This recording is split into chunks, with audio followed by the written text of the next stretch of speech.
Councillors, good morning. It is 9:10 and we will start today's Planning and Regulation Committee. It is Tuesday the 15th of July and officially start the meeting at 9:10. Councillor Young is not with us today, but we dealt with his leave of absence at the last council meeting, so we don't need to do anything with that today, but we'll just note the leave of absence.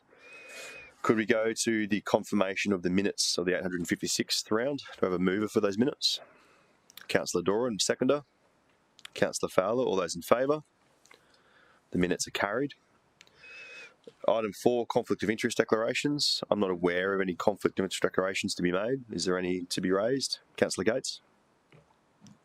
Chairman, I don't intend raising any today. The officers did circulate something from 2011, a very minor amount, and 2014, but so far outside the relevant term. It was RPS and it was the Oxenford investigation area. It's just nonsense. Completely agree with you, Councillor Gates. It is that old, it's prehistoric. Councillor Fowler?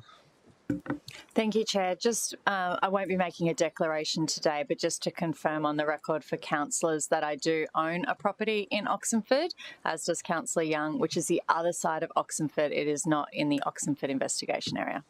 Understood. Can I just, for the public record, check that no other councillor has any questions or concerns with what Councillor Fowler or Councillor Gates has put forward?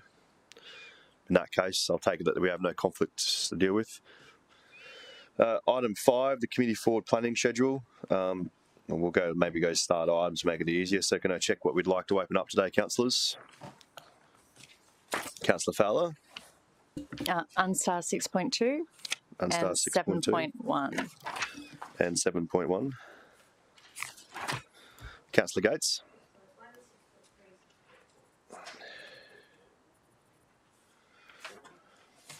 Councillor Martin? 6.6, 6.7, Chair. The recap is that leaves us with 5.1, which is what I expected. So,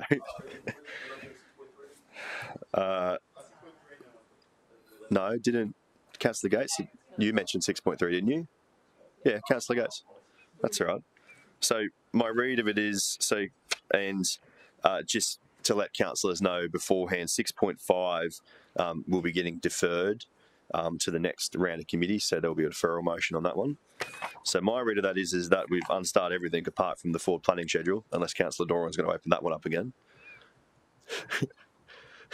No. That's good. He does. He looks very smart in them, very Clark Kentish in them. Yeah. In that case, councillors, the start item is only 5.1, so could I stick a mover for that item? Councillor Doran, a seconder. Councillor Martin, all those in favour. And we've dealt with 5.1, we're on a roll. Councillor Patterson, good morning. Very good. Well, that moves us into the substantial items, so we'll start with item 6.1 and welcome officers in this morning. Jordana, Trina, Sam, good morning. Councillor Gates. I only wanted to make the point that there's, in this agenda item, it talks about urban change readiness and how important it is to engage with the community. And I just want to make the point, and all councillors are aware because I copied you all last week, but there's a situation at the moment in Willowvale where an applicant has been provided a way forward to make a significant change to a rural environment protection precinct. And they first met with council in November of last year, 7 months ago, and only a week or two ago did I become aware. So the residents have got no idea. And I'm just wondering how we're going to be sure that we have and build the trust of the community when that one's about to break loose. And look, I'm not opposed to whatever might come forward. I have a completely open mind about it. But there's some very old residents there that will be absolutely horrified to think that their beautiful, hilly, protected area might become 400 square metre lot housing. So I don't quite understand why that wasn't included in the planning scheme. The officer said that it might be a better way of the applicant carrying forward a lot of the work that council would normally do. But surely we have a responsibility as the council in those situations when we're doing a planning scheme but we're moving forward with a different process in a certain part of the city, to have some involvement in making sure the community's aware. So I don't know what the answer is, but I just want to highlight that I'm not very happy with them having no idea that this is coming forward when everyone knows we're doing a planning scheme, but it's not part of that process as I understand it. This is impossible for Jordana or Trina to answer, so Alicia, unless you can provide a comment to give back to Councillor Gates. I think through you, Mr Chair, Councillor Gates, from our point of view, that the DAs will still run. But I mean, you do raise a good point that that's going to continue to happen. That won't be the only incident, I think, in the city as we go through this process. From our point of view, from a city planning perspective, the communication is so important for us, and that's why we've set up this. It's almost like its own little mini part and communication stream through this. It won't solve the issue of DAs coming through, but I think if we have a line from what is the intention on more broadly across the city for growth, or if it's not growth, or what those constraints are, that will help us. I'll probably have to take it on notice and have a real think about it, because it might be something that we can blend into more what we're doing here. I know what you're saying. Like I said, I don't have a problem with an application coming forward at all. Yeah. I have a problem with the community. Like, the applicant was advised 7 months ago to consult and nothing's happened. And I only was asked to meet with them 2 weeks ago, and I had no idea. So the officers hadn't informed me that there was even the potential for this to happen. Mm-hmm. So I just think there's a gap, and I'm sorry to raise it in this forum when Jordana, it's not to get a report from Jordana at all, it's just that it highlights in this item today what we should be doing to keep the community informed, and we've failed in this instance. Yeah, okay. Thank you. Thank you. So, questions on the report for Jordana or Trina? Councillor Doran. Thank you, Chair. Good morning. I'm interested in how the team feels about the timeline. We've talked a lot about it being an ambitious timeline, and so we're a year in. I'm wondering if you can give us some read as to how you feel about our ambitious timeline. Yes, through the Chair, and thank you, Councillor Doran. In the report this month, we've actually articulated that from next month we will be bringing forward some this month we've actually articulated some emerging risks, and as of next month we will be, by policy area, identifying emerging risks to the timeline. So this month we have identified 2 emerging risks to the timeline. So one of those are in relation to our policy areas, and the other risk is in relation to us having concurrent work streams of work. So those concurrent work streams are the stakeholder engagement, the policy development, starting the drafting. So we don't have a lot of scope with our timeline as it is to be able to deal with any changes as it stands. At the moment, we have a lot of mitigations that we're putting in place, and we are trying to be very proactive with how we are dealing with the timeline. Also, with the state interest reference group that we've stood up, we are looking at the end process to be able to try and shorten that process. So that entails working on a tailored Section 18 notice. And you'll notice in the report this month that we've recommended the delay of that report so that we can work with the reference group to work out what that tailored notice looks like, so that we can make sure we're getting the best process for council and working with the state to make sure that at the end we are having the best process for us. Can I say something else, Mr Chair? Councillor Doran, I think, and you've heard me say this quite a few times too, this is really coming down to the importance of scoping. So when we get to the point that we're scoping it, and we will absolutely sit here in front of you and say this is what we think, we're going to have to be really strict on all of ourselves, us and everyone, to say this is what we believe we can do in that time frame. And we know, particularly with our policy areas, there's wish lists, we've got wish lists councillors no doubt have wish lists, so we just need to look at that in a priority perspective. We'll be bluntly honest about what we believe we can achieve to meet that time frame, and then I think it's about us looking at, well, what does it go from that point forward? So what would be the plan then with the other? And I'm just making these numbers up. We've got 50 things on a list. We're saying we can do 30 to start off with. There's 20 other things. How do we actually attach those or address those going forward? Key to that in my mind is, Jordana just mentioned it, the state reference group, so making sure that the state are able to meet all that as well. We had the first meeting last week or the week before, the time goes so quick. It was on the 2nd of July. Yeah, 2nd of July. So we've started that process now. That was there was a lot of attendees at that meeting. So part of that is us working with all the different departments in the state as well, because the state will actually have a wish list. I say wish list loosely, but the state will have a wish list on us on things that they want. We know we've got conditions on us from past schemes as well. So in my mind, that scoping point is really key. I can't sit here now and tell you what that is at the moment, but I can say we're doing everything we can to narrow it down as best as we can say we can actually do that. It's but with that, we need our policy areas to be behind us too. Through the Chair, we did have policy area presentations to the new planning scheme team through the month of June and July. And those presentations articulated the policy, high-level policy positions from our policy areas, also the extent of change that they were seeking, and the milestones and next steps if they didn't have their policy positions presented. So that will be the level of information that we will be starting to bring to you in terms of risks by exception for our policy areas in the coming months. Councillor Patterson, a follow-up to that? Yeah. So, sorry, what do you mean by policy areas? What's an example of that? So it's contained in the report this month. So our policy areas are our internal subject matter experts. So a policy area might be transport, environment. I had a question, or do you want to continue on this? I'll come back to Councillor Doran first to finish his and then comes back. Councillor Doran, another question? Thank you. So on page 20, one of the items that were listed as progressed since the last program update was internal investigations continue to support the development of final LGMS, including, and there's one particular line that I just like to ask if you could expand on a little bit, employment lands. Could you just outline a little bit about what you mean by employment lands in this context? Through the Chair, I might jump in there.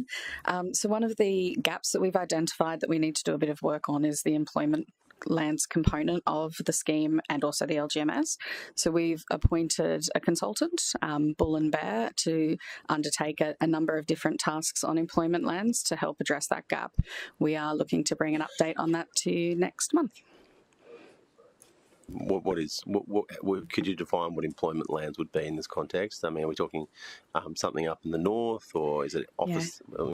Through the Chair, yeah, absolutely. Employment lands is a big catch-all, and it talks to all land that contributes to employment in the city. So it's across the city, including our centres, the industrial land, anywhere where we create jobs for the community. Councillor Patterson. Thank you. And thank you for the meeting last week on local area plans. I think I learned something a bit more about this new planning scheme yesterday when the Chair was referring to really changing the architecture so that we can amend more easily once this is done. My question is, on first glance, it would occur as it would make sense for the local area plans to be done at the beginning, because it's really making a statement on what our city is, what do we think about our areas, and I recognise this point about creating a city plan which is more suitable for amendments afterwards, but I just wondered your thoughts through the Chair on, I suppose if we start in an ideal world, would you do the local area planning work first before this? And then, so I get there's the ideal world and then there's the pragmatic situation about timing. Through the Chair, with the local area plans, they will continue to evolve. So there'll be new areas that will need a local area plan. So with the new scheme, we will be putting up a priority list to council for areas that we think should form the be part of the new planning scheme.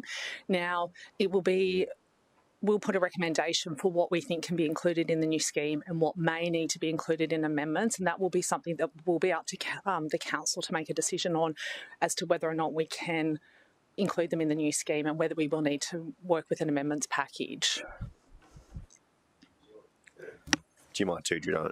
Councillor Patterson, I think too, so because one of the parts with what you're proposing, it's not that I agree or disagree, but in drafting and like overlay codes and whatnot that apply to centre zones and whatnot will have an impact on LAPs. Like there's nearly, in my mind, and jump in, but drafting them at the same time as you're doing codes and doing overlays kind of needs to occur because they have to talk to each other. It would be difficult to do LAPs in isolation and then come in afterwards with centre codes and whatnot because they may not communicate to each other. Am I? Through the chair, as we're working through it's a neighbourhood planning process, so as we're working through this, not everything will spit out a local area plan. So we may have local area plans, we may have precincts, we may have uplift in zones, and we may have no change. So at the moment, we don't know how that's going to play out, and it may... So we can't make a call on what's going to have a local area plan at this point in time. Now, there's a lot of work that is involved in that process. And again, not everything needs that uplift or a local area plan now. And what we are looking at for this planning scheme is only creating a local area plan where there's unique attributes outside of the regulatory provisions within a zone that need a local area plan. So we need to be able to work through the scheme to be able to identify when that will occur. Now, again, as I said, there'll be evolving instances as to when a local area plan is needed, and that won't all occur when the new planning scheme's established. Did that help a little bit?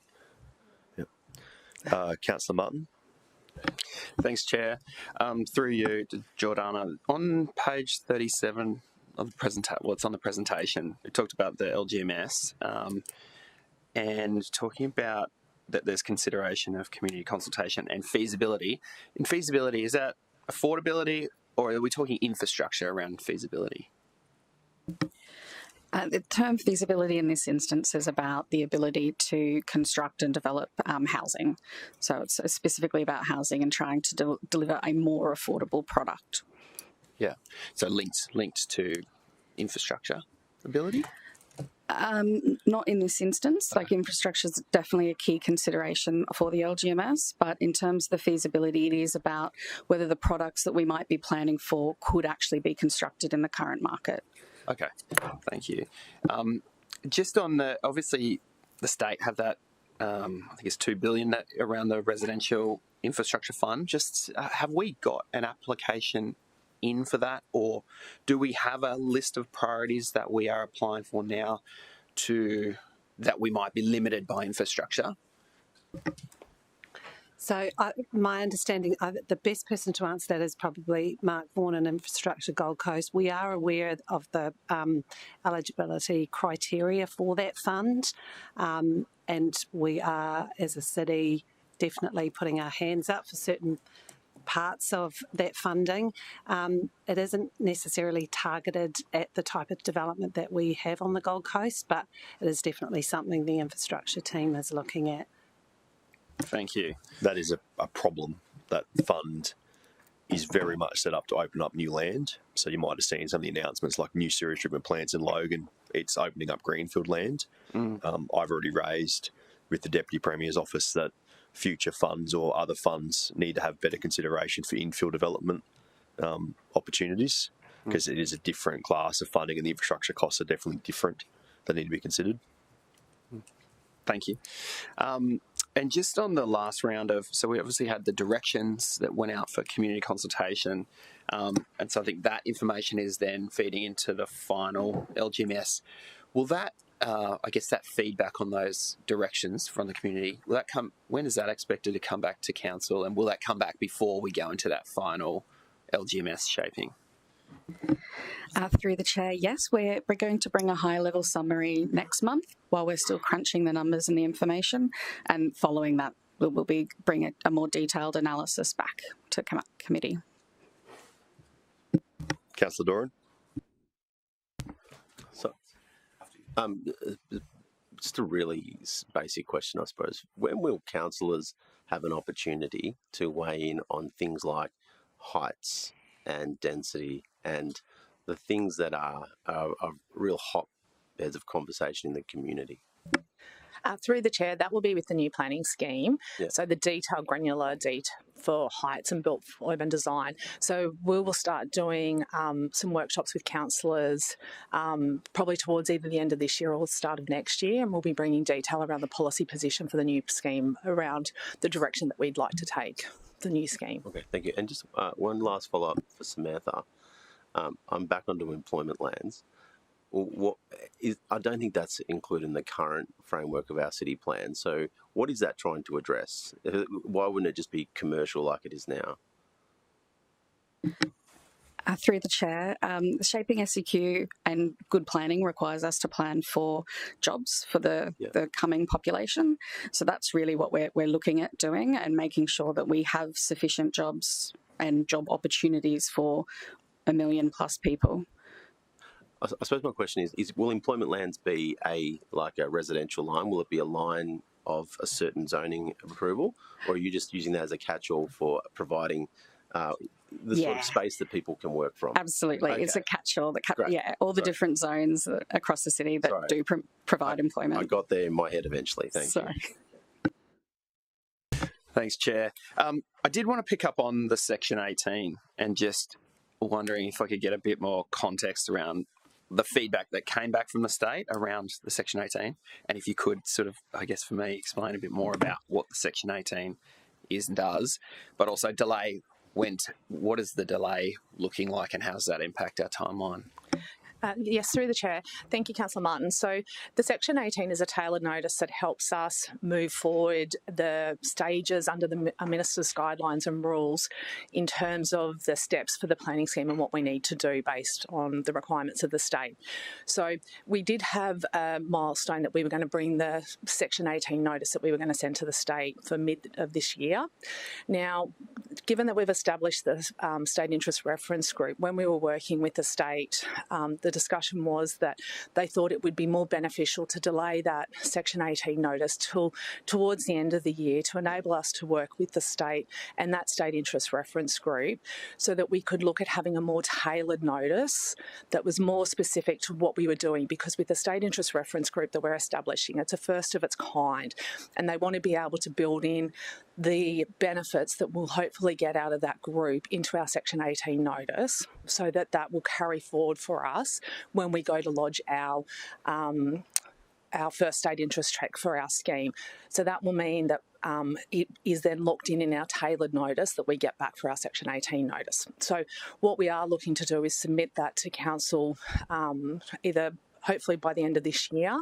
So it won't actually delay the timeframes at all, because you can lodge a Section 18 notice to the state at any point before you go for your state interest check. I think, Jordana, it would be a fair comment that the hope is that by it being delayed a few months, it may save us several months in the back end, if not a lot longer than several months is the hope that from Council and State. Correct. What they're hoping is that that State Interest Reference Group that we're doing now will form an early engagement so that when we do go to our first state interest check, it's more of a tick and flick, and it's just needing to get that high-level sign-off by each of the relevant agencies, because we'll have done all of the engagement and the consultation that we need to do. And so it's beneficial on both sides, because it means that all of the agencies get more time to review the information that we have through this process, and we're getting all of that information and feedback early on, and we can make any changes as required now through this consultation approach and submit a planning scheme that is fit for purpose with the state.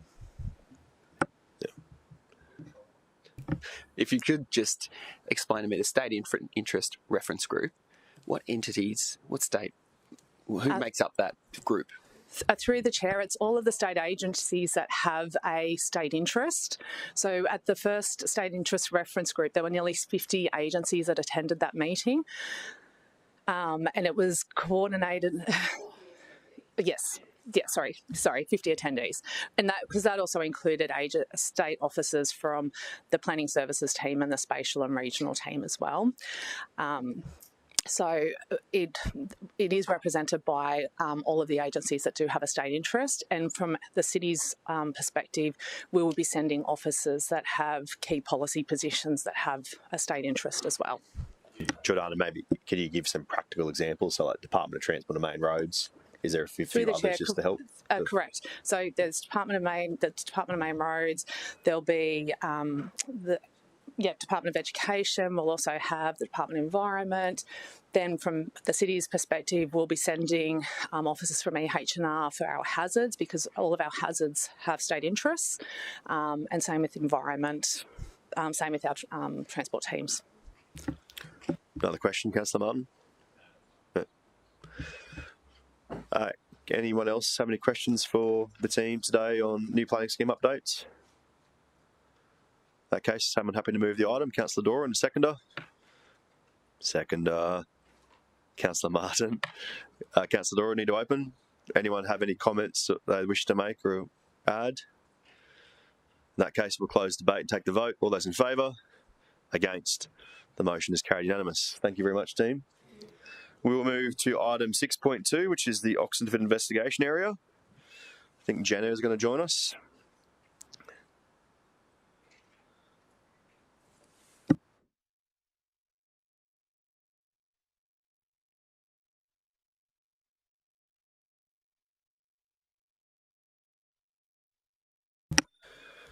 Councillors, could I get an idea, is there an interest in the presentation from officers, or are you happy to go straight to questions and recommendations? Councillor Patterson? Did they find Oxenford? It looks like, Jenna, that we don't need to do the presentation, so we're going to go straight to questions for officers. Do I have any questions? Councillor Fowler with a question. Thank you, Chair. And thank you to city officers over the last 8 years who've worked across the Oxenford investigation area. One thing's for sure, we have investigated it.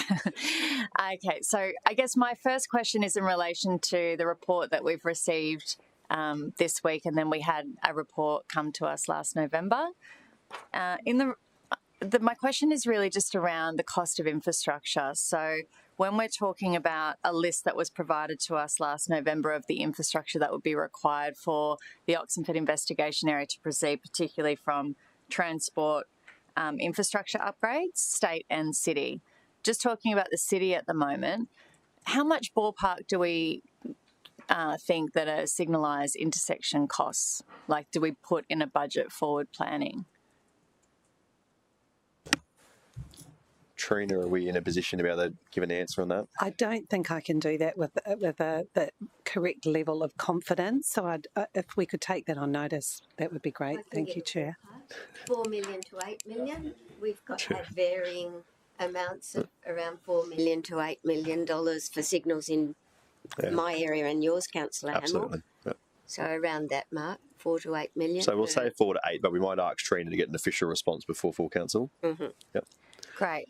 So I guess my concern is just around, in the report that we have received, that whole, when we're looking at the transport infrastructure costs, we're actually looking at a total infrastructure cost of $9 million for the city from the local road network, which includes signalisation to intersections, roundabout upgrades. So we're looking at about 5 or 6 of those, maybe even 7.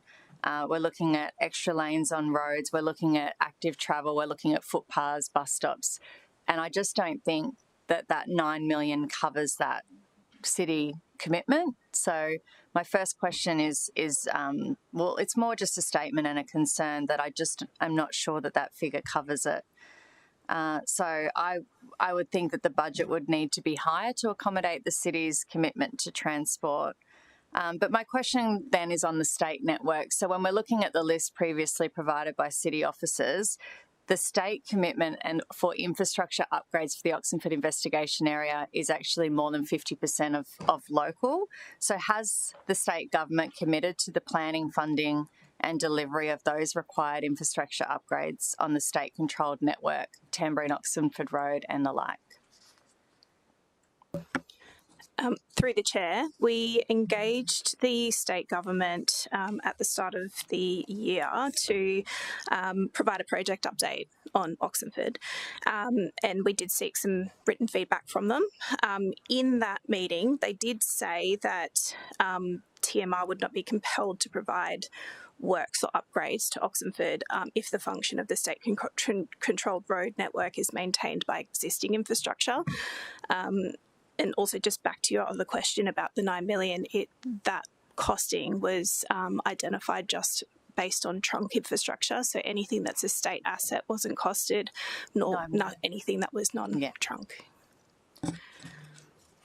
So my conversations at a political level is there isn't any appetite from the state government to deliver a 4-lane upgrade of Tamborine Oxenford Road, the 4 to 5 signalised intersections and major roundabout upgrades that's required along that stretch. And there isn't any planning underway, so we can't really expect to see that infrastructure coming online, is what I've been told at a political level. Also, just a question, what consideration was given to the capacity issues being experienced at exit 57, which is really just 1 kilometre from the Oxenford investigation area? So the transport study that was undertaken as part of the local area transport study for Oxenford did consider high-level traffic impacts to exit 57. In terms of any modelling or any further detailed work, because it's a state asset, the city wouldn't typically commission that type of work. So it's more of an acknowledgement that there may be some type of impact and additional capacity, but we didn't look into any detailed modelling for that.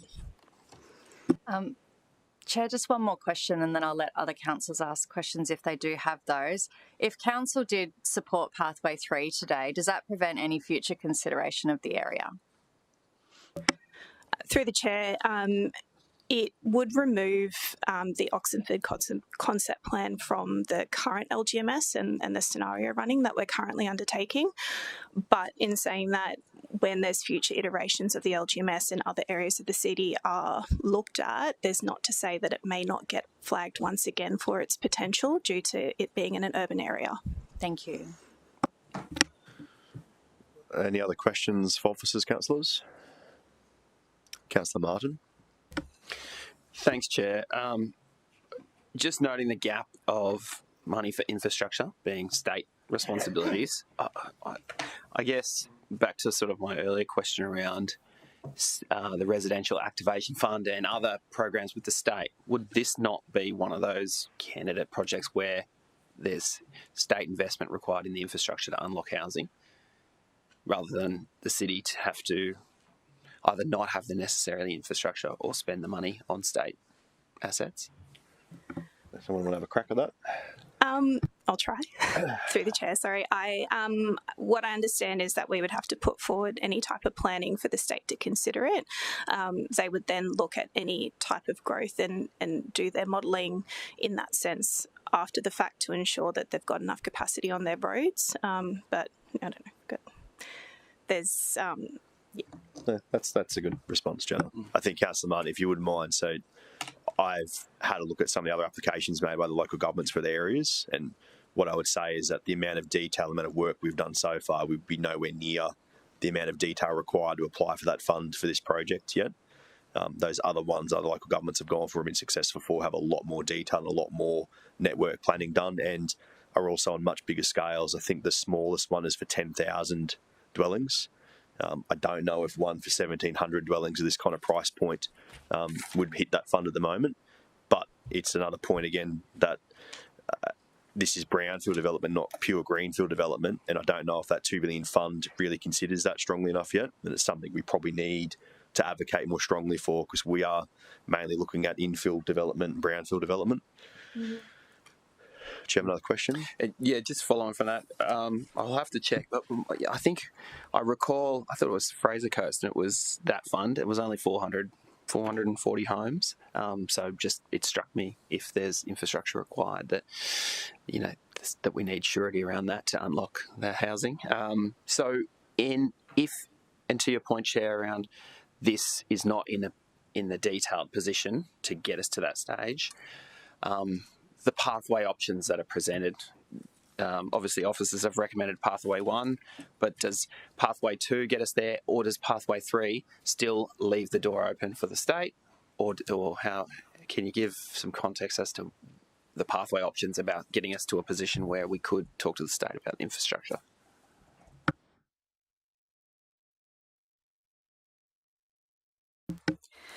Through the chair, the 3 different pathways they all have their benefits. The option 2, I suppose, is where we would consider concept plan within the LGMS that we're developing at the moment, and that would allow us to have a citywide perspective of, is it the best area to push forward at this point in time, and that could give us a little bit more of that information that we'd need to apply for the fund, but I'd need to do a bit more research and potentially come back to you on that one. I think Sam nails a good point, but is this, if we were going to apply the estate to the state for that fund, is this the right area and for the right amount of dwellings, and it doesn't represent value for money? And when we haven't finished that other scenario testing to be able to prove that up, I don't know how we would do that at this stage. Councillor Patterson, did you have a question? Yes, thank you. So just on that value for money, I mean, it would be really useful to just have a kind of a comparison. So if I'm thinking, okay, 1,700 dwellings for 60 million, 25 million's already been allocated, work out what that is and per dwelling, and how does that compare? I don't know how that compares to if we invested that elsewhere. Could you provide that, or give me a sense of whether this is actually value for money in this area? Yeah, through the chair, it's a really difficult position at the moment, just because we're currently through the LGMS working on a body of work where we can put this information into a model where we're able to equitably compare infrastructure costs in one area to other areas of the city at a lot-by-lot basis. We don't have that at this point in time. So when we were undertaking the work to produce a cost-benefit analysis or some kind of findings for this report, we weren't successfully able to do that work. So there were some issues, mainly because with the way that we have our work set up at the moment is that we needed defined project boundaries so that all costs and benefits could be contained within that area. And in the case of the investigation area, it's really difficult to limit all the costs and the benefits within that boundary because infrastructure works on a network basis. So the work being done at the moment with the LGMS is mapping out the entire city and being able to do that comparison across different areas.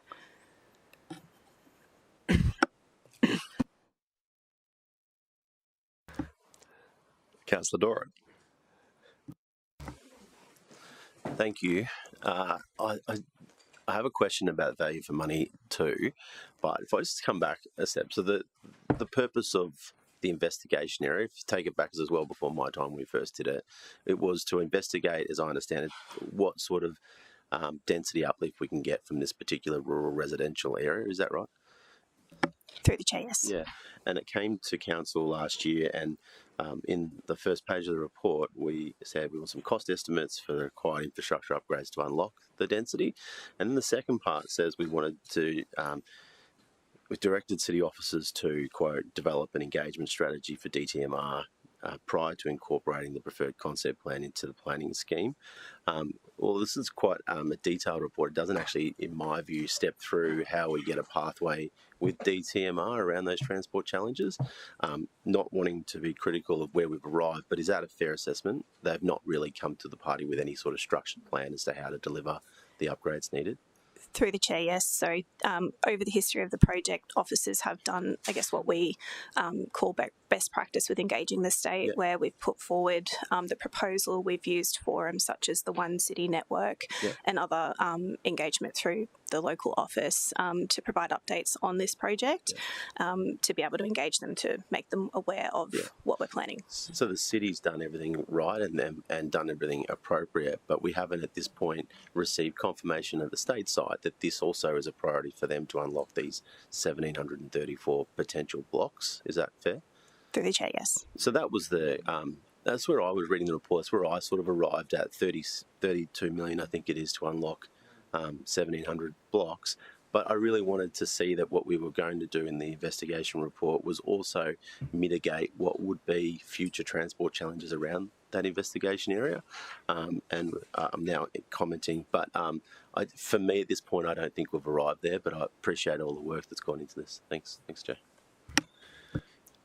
We're kind of straying into debate anyway, so I might, unless there's any real specific questions, Councillor Fowler, did you want to go to question or change recommendation? Oh, I've just got to change recommendation when you're ready, Chair. Have we provided that to the Minutes Secretary? Yes, I have. Look at that. So we're just going to option 3 effectively, just with a little bit more wording on about state government in the future, possibly? Yes, so just to talk through that before we get into debate.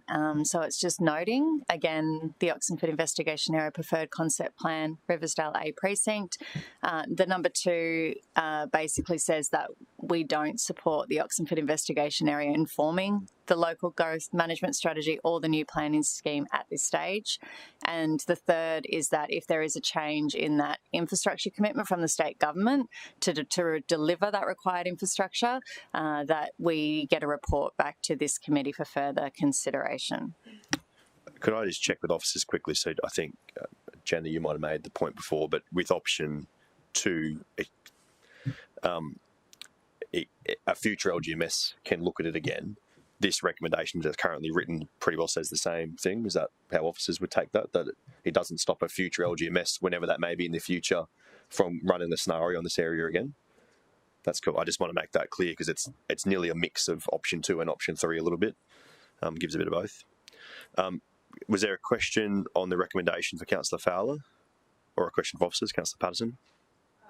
Yeah, thank you. Through you, Chair. So with point 2 again, so on the new planning scheme at this stage, if we got some commitment from the state, is there capacity and the ability to include this for our new planning scheme? Or what is there kind of a deadline now? We've either got to say yes or no today to move it through into the new planning scheme. Through you, Mr Chair, Councillor Patterson, if we got commitment from the state that, I guess, enacts by this resolution, we'll enact number 3 there, so we would come back to planning. At that time, we would then step out what the process would be. It probably goes back to my earlier answer on the scoping of the scheme. So at that point, we'd say if it was something that was in, when does it go in? What's that pathway forward? That report at 3 there would detail all of that.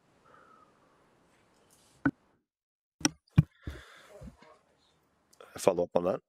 Follow-up question? Yeah. So I've just got a question through to our EGM. So given that we don't have that commitment yet from the state, and that's pretty fundamental, why was it that it was recommended that we proceed now? Was it done kind of like, this is what's good for planning, cost aside? Is that what it was? It was kind of done from a planning perspective and just said, okay, this is what we actually want. We don't know who's going to pay for it. I'm trying to understand, when we don't have that funding from the state, why that recommendation came. And if that's a reason, that's a valid reason. I just want to understand. Through the Chair, from our investigations that we've done to date, we believe that the impact on the network won't be that catastrophic. It won't break anything. Yes, there would be increased impacts, but there wouldn't be something that would be, that would break it.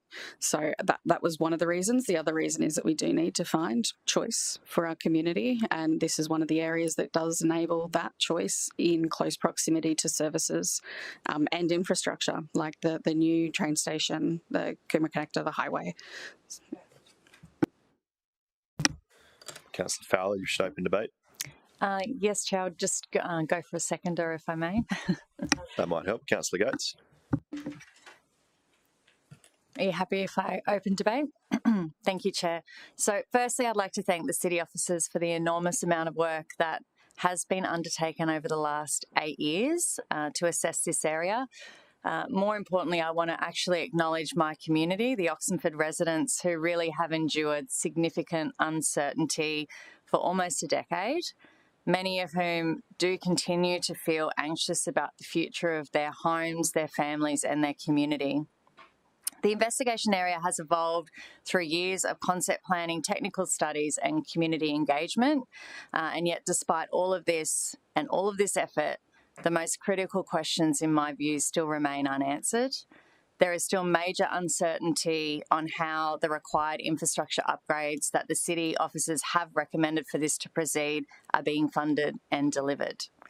So let's begin with the basics. The proposed uplift is 1,739 dwellings and a population of 4,385 people across the entire Oxenford investigation area, including Riversdale Precinct A, B, and then the Michigan, Ruth and Georgina precincts.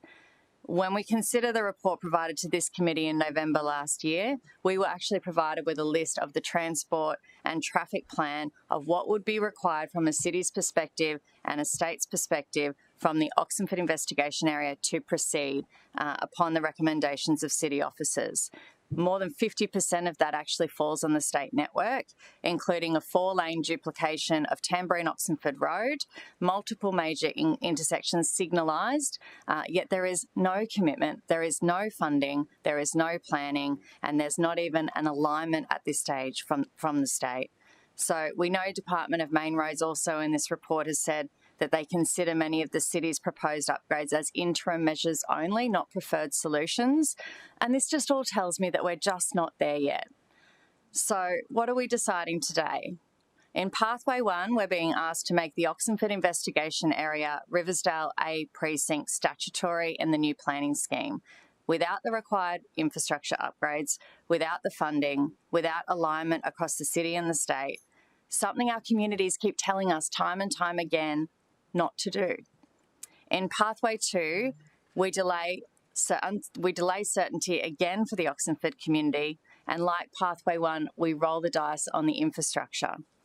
In Pathway 3, which is what I'm recommending today essentially, we acknowledge that it's just not the right time to proceed. It delivers certainty to residents, it upholds the promise of infrastructure-led planning, which is what I personally believe in, and it ensures any future uplift is only endorsed if the state steps up. So I support Pathway 3 because it isn't a no forever, but it is a responsible not yet. Speaker against the motion? Councillor Patterson. It's kind of against the motion, but it's more a comment. I may still vote with the motion. I just wanted to take this opportunity to make it really clear to our community who are frustrated by the growth that they see coming to this city, and to make it really clear that the population growth targets for this city are not dictated or determined by this council. They are first at a federal government level, which determines population increases and economic strategy for our country. And secondly, at a state government level, where they stipulate where that growth will be going. And to make no mistake, if we don't accommodate the population growth strategies for the state government, they can and will take the opportunity for this council to make those decisions away from us, as they have former state governments from other Southeast Queensland local governments. So I'm saying this because the pressure is on council to deliver a city that can accommodate a much greater population. But the messaging here today is we won't do that unless that federal government and that state government, who are making those demands and who are requiring us to meet those targets, come to the party with infrastructure support. Federal government has reduced consistently the percentage of budget funding that goes to local governments, whilst continually putting pressures onto local governments across the country. The state government and former state government, and we're yet to see with this state government, make demands on population growth for cities and particularly for the Gold Coast. Incredibly aggressive population growth targets. And we cannot agree to what needs to be done to accommodate those unless we get the infrastructure partnership from both state and federal. So if this motion is supported by committee and council, I would urge the state and federal governments to recognise that we are here. We want to embrace these changes. We want to embrace this population growth, but the pressure cannot be put all on local government, and they need to do their fair share. Thank you. You're correct. I don't know if that was for or against, but we'll take it. So we'll go. It's a good. Anyway, I'll take it as a good statement. So, is there someone speaking for the motion? Councillor Gates.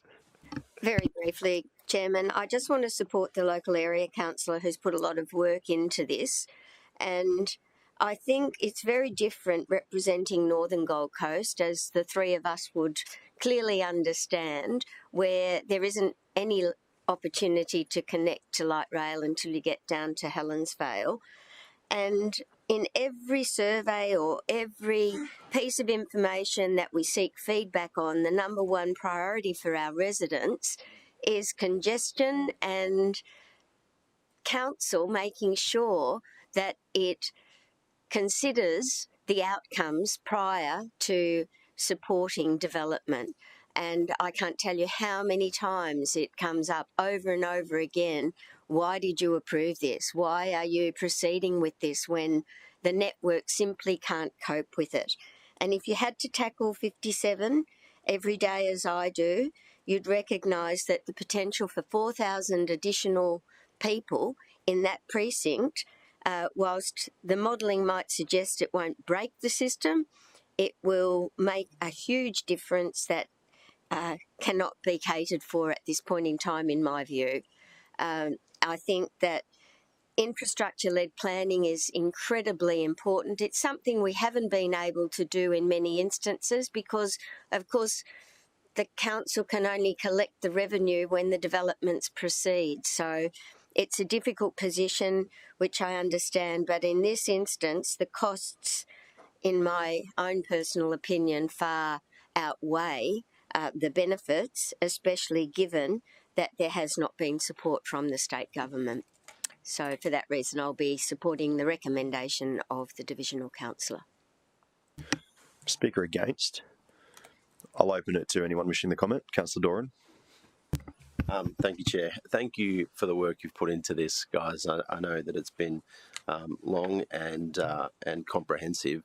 I haven't got there today for the reasons I outlined before, but I certainly welcome the changed recommendation because I encourage you to continue to have this particular transport matter continue through that constant engagement between DTMR and the city, which I welcome. And whilst the report hasn't got me across the line on the recommendation, I will comment that I would have welcomed a report of this depth and nature before 1,250 apartments were added to a development in Robina without a single dollar for infrastructure. So whilst I don't think that the money that is being put in here is value for money for 1,700 dwellings, I certainly would have welcomed every dollar for it for the 1,200 that's been imposed at this stage on Robina. Thanks. No, it doesn't miss. Anyway, very good.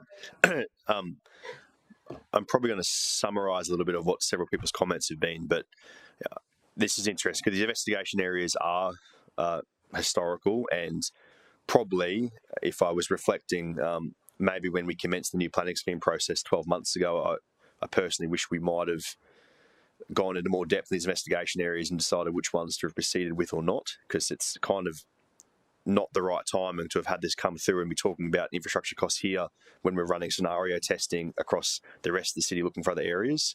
When what the real theme coming through today for me is that there is no issue at all with this council supporting the idea of infill development in the right locations, but we want to see accurate and detailed costs of infrastructure, understand does that represent value for money, because We've just been through a budget process. We know what the next 10 years looks like in terms of city's budget and where that infrastructure cost is. And 56 million is outlined here. We want to be able to go, is that the best place to spend that money? Do we get the best benefit from it? How do we budget that accordingly? And we're just not there yet. So I'm supportive of Councillor Fowler's motion today, acknowledging that it has been a long 8 years in this area, and I think I'm on the public record as saying I hate these investigation areas, and I'll be glad when they're done with, because then we can focus on how this should be done, which is not picking out random areas and purely focusing on those. It's taking that whole of city and whole of network approach so that you can come up with the most informed decision of where to spend ratepayer funds and to present an evidence base to the state and feds for where their money should come in, because their bucket of money isn't, can't go everywhere as well. And we need, as a city, through the scenario testing and through this new planning scheme, to be able to put forward where the best value for ratepayer funds, but also the best value for state funds, can be put towards the most dwellings in the right locations in the best time frame. So happy to support Councillor Fowler's recommendation today, and I hope that sometime in the future, when the level of detail and level of numbers that should be here before supporting moving forward in an area, when that's ready for Oxenford, however far that may be into the future, it can be revisited by a committee and council at that stage. Councillor Gates. Chairman, if I might just respond to what you've said about investigation areas, given my earlier comments on 6.1. I want to actually agree with you, Councillor Hamill, that the investigation areas are perhaps not the best way forward into the future. And the only thing I'm seeking is proper community consultation with whatever method we move forward with. But if we can have applicants do a lot of the work in a lot faster time frame than council has taken. I mean, the Courtney Drive investigation area, the homes are just being constructed now, and I told the residents at the time it would probably take about a year, and it's taken 9. So it's not ideal, and this is another example of a very long period of time to get to a position where we're not confident that it can be afforded for any major benefit at this time. So I just wanted to put that on the record. But the minutes reflect that Councillor Gates and Councillor Hamill agreed on something. No. Councillor Fowler, did you wish to close? Thank you, Chair. Just to, I guess, everything's already been said. I think one thing that I'd love to add to the conversation is probably summarising a little bit of what you've said there, Chair, is that if we move forward with these areas, we need to remember that even if it's at a state level or a local level, we're taking away funding and resources from other critical areas across the city. There is only one finite budget across all levels of government. There is only one finite people to do the job. And if we did proceed with this and we did commit to the infrastructure, even though it's not committed and it's not funded at this stage, we're taking that from other areas, and that might be from Coomera or Robina where we really need it the most. So I think just, we do need to keep that in mind as well, and I'll leave that as my close. Councillors, debate is closed. We'll take the vote. All those in favour of the change recommendation? Against? The change recommendation is carried unanimous. Officers, thank you very much.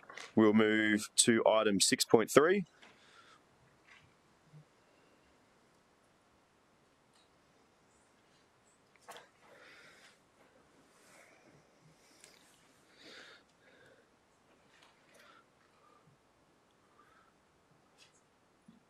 Good morning, officers.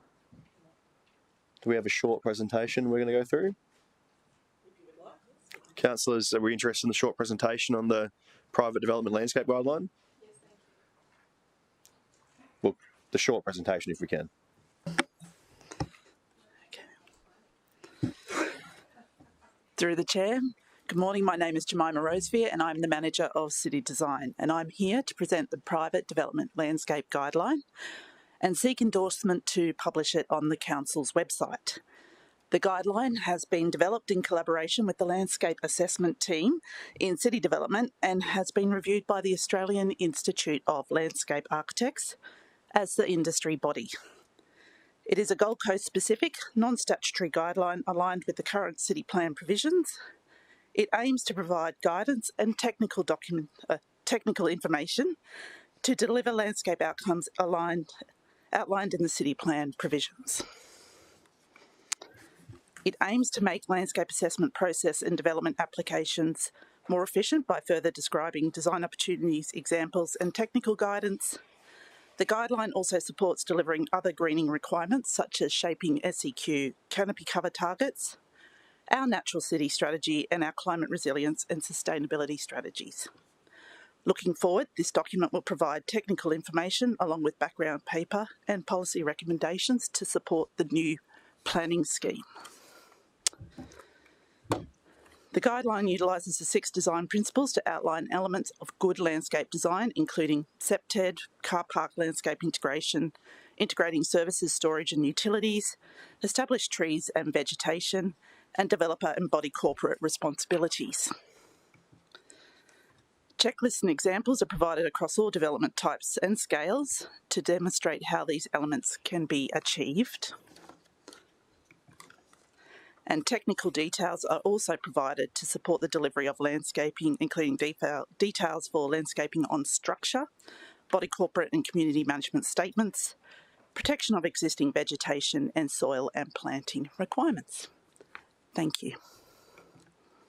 What was the short version? Councillor Patterson, questions? Thank you. I'm pleased to see this. I have one question of whether there's possibly an opportunity missed. And that is, if for us to make any reference in there for the type of landscaping we'd like to see in terms of encouraging local plants. So as we know, Southeast Queensland has more flora species than the United Kingdom, and still developers go and plant Xanadus and helicoses or whatever they're called everywhere, because there's just not that kind of understanding or recognition. And Professor Pickering at Griffith University have done a lot of work on this space. I just wonder, it just occurs as a missed opportunity to say, look, this is what our city could look like using local plants.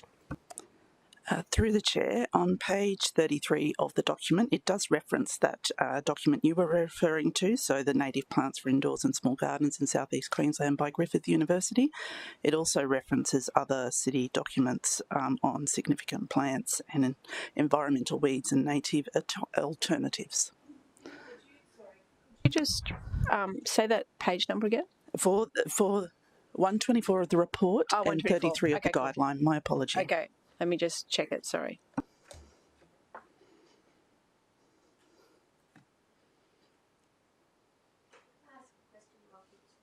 There's even patches of Xanadu. I think we should ban Xanadus, but anyway.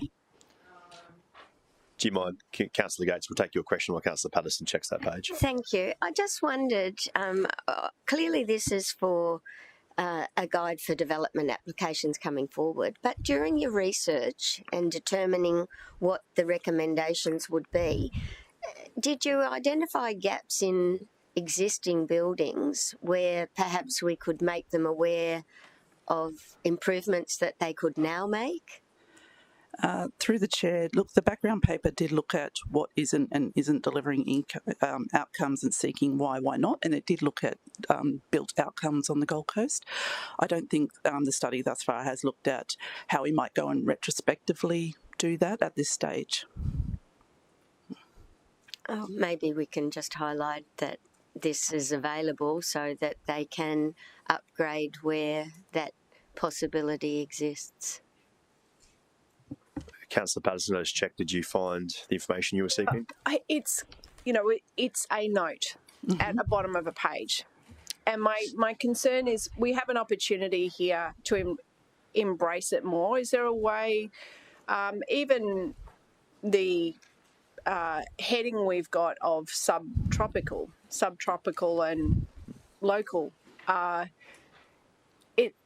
me, if I was to pick up this document as someone uninformed, looking to develop on the Gold Coast for the first time, it doesn't really present that to me. And I suppose that's another conversation. It hasn't been determined by our team or by this council that we do want a certain style or. But there is an opportunity there, and I just think this is the document to do it in. I'd just be curious to hear from the team. Thanks. So maybe I can probably help with that. Councillor Patterson, this is only a guideline at this stage, so it's not statutory. So this is to inform new provisions in the new planning scheme, and that would be, because what you want, there's no point developing it unless it's statutory and it can be enforced. So I think what you're seeking can be incorporated in there. I know, but why wouldn't we start with the guideline? If I may, may I hear from the officer for perspective? Through the chair, I'll refer to landscape assessment. Through the chair, so you're asking for a policy position to be I'm just asking on this document if there was any consideration for what do we actually want these places to look like, other than in terms of species. Yeah. That's not really defined, and I know it's kind of the same as saying we don't want you to colour, we don't want you to paint the walls green, we want you to paint the walls yellow. But I just wanted to see if there is a position and if it makes sense for us to have a position. No, there wasn't a position. It's up to the architect to determine what the landscape is to look like. We just are trying to achieve a minimum standard with this document. So I suppose my next question is, if we did want to do that, how would we do that?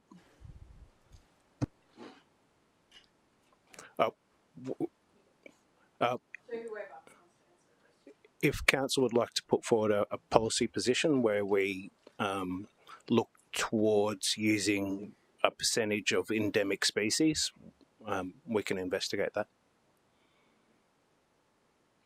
Through you, Mr. Chair, Councillor Patterson, I think absolutely we can do it through the new planning scheme too. So we've heard what you've said today. All of the officers that are standing here today are involved in developing the new planning scheme. Happy to take it on notice there, but if we did want something to come through before, we need a council resolution for that. Okay, so I'll look at that, and if I may just note, there is a whole team of resources at Griffith University who I think would be delighted to do this work for us without much cost to the city at all. So thank you. Councillor Fowler, then Councillor Wilkinson. Councillor O'Neill. Thank you, Chair. I was just curious, with it being a guideline, how is compliance going to be encouraged, monitored?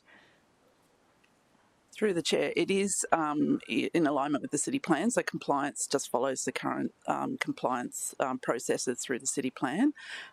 So it would be similar. It's just outlining more technical detail in how we would want to achieve the provisions of the city plan. So it's essentially a guideline that's duplication of the statutory piece in the city plan? It further demonstrates how those provisions can be achieved, yes.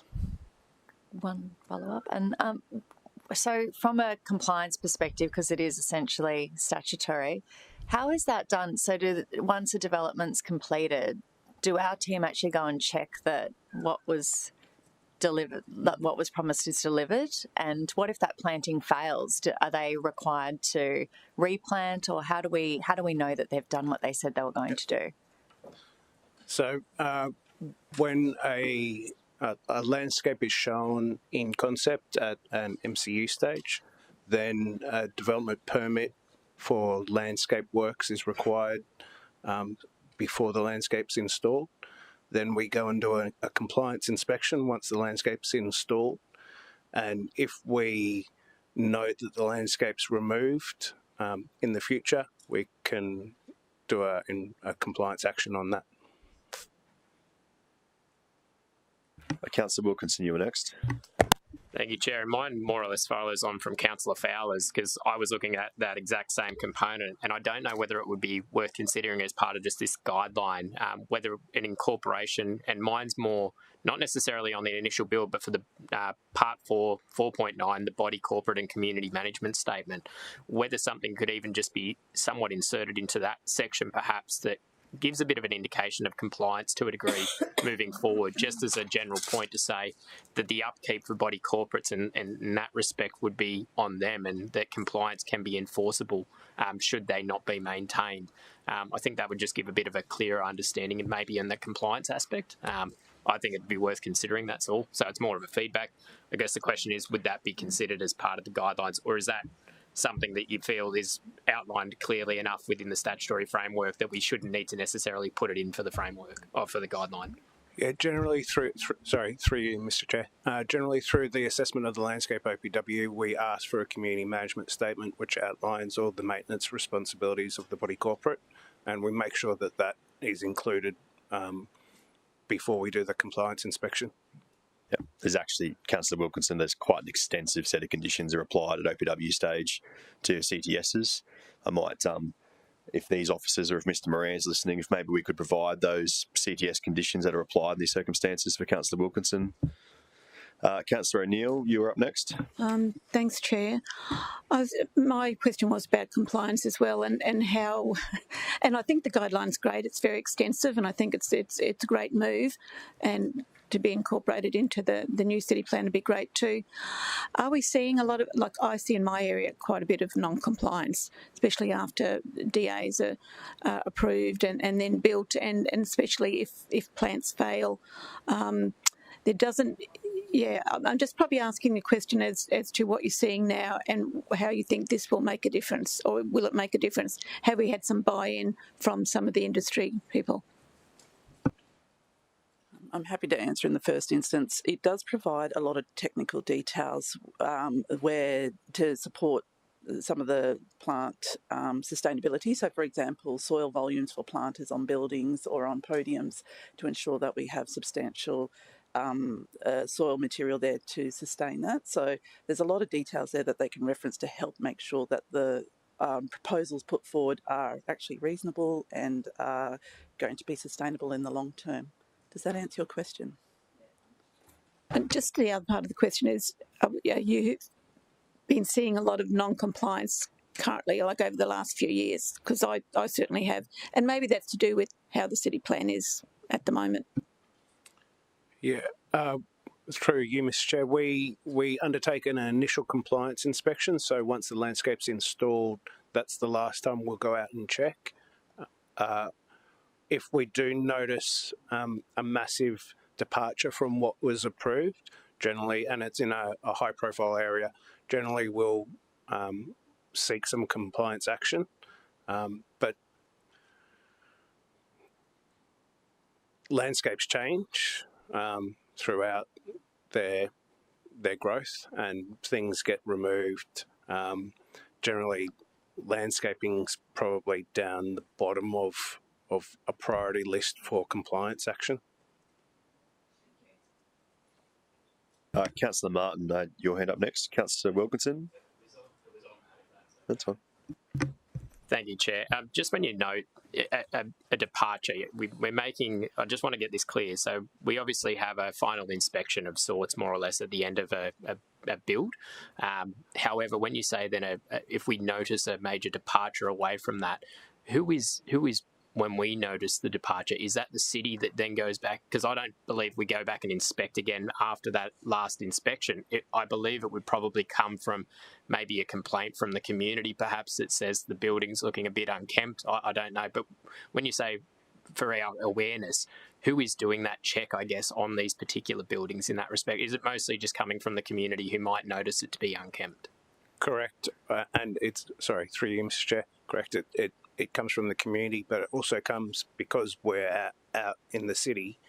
The landscape assessment team does note departures. Councillor Patterson, I think we were working on a small change to reflect what your intent was, which I'm happy to see added in now, just so that we've got clarity that it's in there.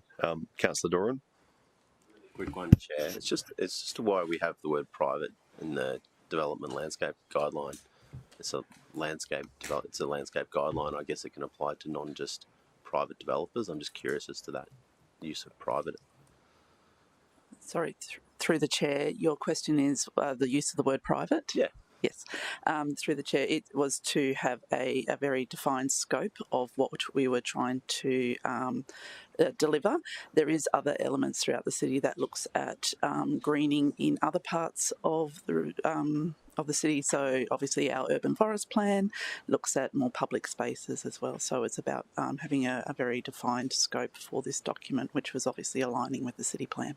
And so clearly it would apply to if the state government was to build an apartment building in Southport, for example? Through the chair, with Given state developments, they'll often seek comment from council, and certainly we would put that forward in those opportunities. Thank you. Councillor Patterson, I saw you made a slight change there, which I'm happy with. Are you happy to move the change recommendation? Does that make sense? I just thought endemic, but it might not be just endemic, but local. Maybe if we just say the use of local and endemic plant species in the city. Yeah. Thank you. Through the chair, we're happy with that. And just to note that that was something that we're looking to look at in the new planning scheme anyway. So great. Thank you. It's called out in red. Councillor Gates, a question about the recommendation? Just in relation to Councillor Doran's query, why wouldn't it be better understood if it were development application landscape guideline? Because really that's what we're talking about, isn't it? We get landscape proposals for both private and public land. So parks being dedicated through subdivisions. This doesn't necessarily apply to applications only for like open space being dedicated through subdivisions. Okay. Councillor Patterson, happy to move the recommendation. Very good. Seconder? Sure. So it's just whether or not the change that Councillor Patterson's proposing has any material impact on the design, on the intent of the landscape guideline you put forward. Through the chair, because it's for the new planning scheme, no. No, so just be incorporated. Great. Okay, thanks. Happy to second it, Councillor Doran? Oh, rude. No. Is that very good? Councillor Patterson has moved the item. Councillor Doran has seconded the item. Councillor Patterson, do you wish to open debate? Yes, thank you.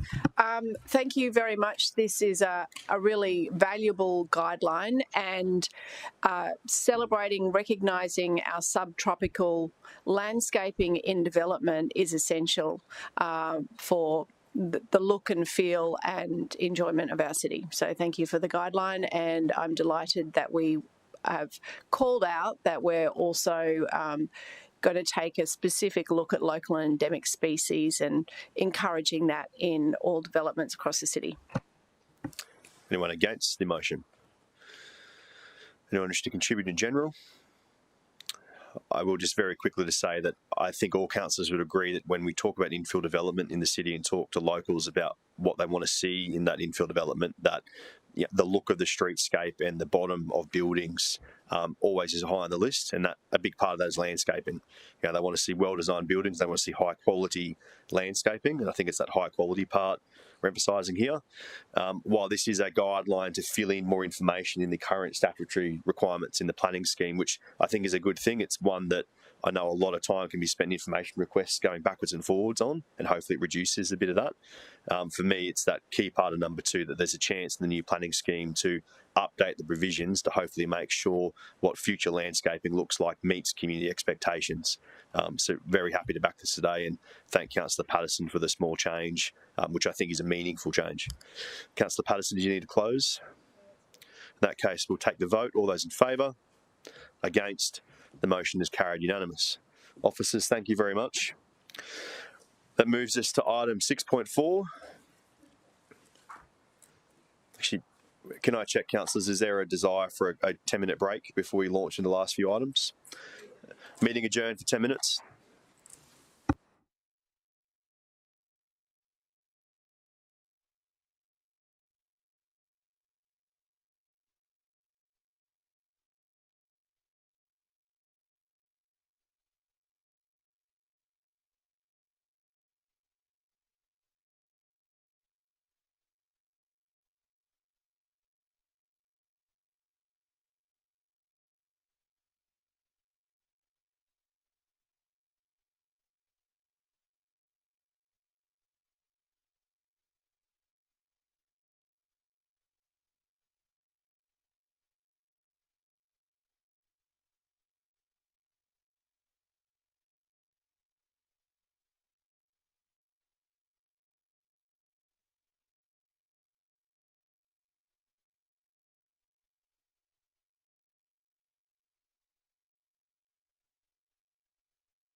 Councillors, we will reopen the meeting at 10:39. We are at item 6.4. Good morning to city officers, and we'll kick straight into the presentation. Thank you.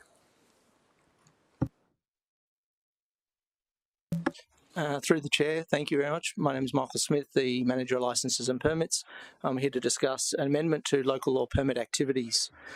At present, the local laws provide a mechanism to the local laws provide a mechanism to permit activities that are listed within the laws. Those two laws that we're currently looking at are Local Law 9 and Subordinate, and Local Law 10 and their Subordinate. As part of the centralisation of our permit activities, licences and permits have identified that markets and beach sports activities are issued under various permit types, which can make it quite confusing for an applicant to assess which permit they are required for. We're proposing a new approach to this to designate markets under the Parks and Reserves Local Law and Subordinate Local Law as a council-endorsed activity that will provide a more holistic, certain and efficient process for permitting markets. With beach sports, they are to be designated as a permitted business under the Bathing Reserves Local Law and Subordinate Local Law, enabling management of beach sports for both commercial and social activation, and in line with the current strategy for beach activation.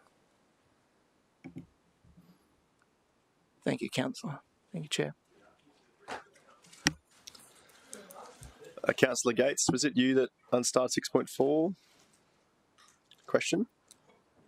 6.4? Thank you, Chair.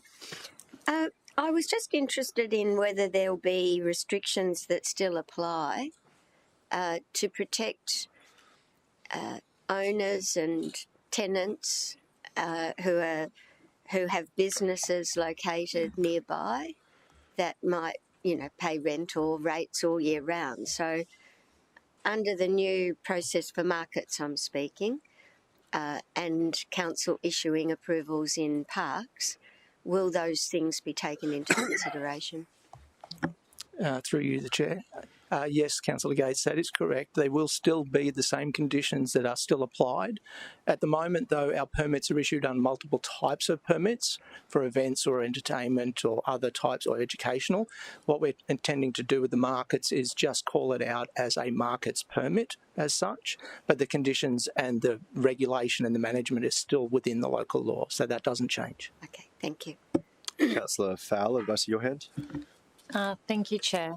Just on the market, so will that be standardised with a permit framework that's standardised and assessment criteria the same to ensure consistency, or will it be different based on different locations like Coolangatta versus the north, etc.? Yes, through the Chair. So that's correct, Councillor Fowler. There will be conditions where we can apply consistency. However, there are locations that will need some level of adaptation around what is permitted and so forth around that. But the intent is to try and retain that consistency across all locations. Chair, I just have one follow-up, if that's okay. And just given that the proposed designation of beach sports as a temporary permitted business, how do we ensure at a city level equitable access so that you don't have monopolisation of some areas just being used by a small number of operations? Will this system open it up to have more people access to prime locations? Through the Chair, the intention is once we have this identified as a permitted business, we will start developing the process that will ensure that stakeholders, internal stakeholders across the city are engaged to make sure we are appropriately balancing the commercial versus the social activation of the beach as well. And the Ocean Beaches strategy already talks to that. So we'll be engaging with the beaches team and the open space teams to ensure that we are balancing that need as well. Thank you. Questions? Councillor Doran? Thanks, Michael. Just to speak to the markets for a moment, for the market operators, not so much the holder of the licence for, say, a public market on public land, but for the operators out there who have small businesses, is this effectively an administrative change for the way we process something, and that won't actually be, they won't experience an effect in the day-to-day operations of their markets? Yes, through the chair. Yes, Councillor Don, it won't change the actual operators themselves, the market stall holders. Yep. It is just a process to ensure the consistent assessment and management of permits for the market applicant as such. Great, thank you. Councillor Martin. Thanks, Chair. Just a query on the not-for-profit versus commercial. When we're talking about, say, beach sports, obviously we've got 2 not-for-profits there, but I guess a number of commercial ones. Do they pay a licence fee? I suppose if it's city infrastructure, say beach volleyball courts, do they pay for the maintenance or any of the contributions towards that, or is it more that we enable them to utilise that without charge? Through you, Chair. There are fees and charges within the register for certain activities. There are also opportunities for discounted rates for not-for-profits. So they're assessed on who the applicant is as such, and then the infrastructure that may be there is already covered within those costs as well. Okay, thank you.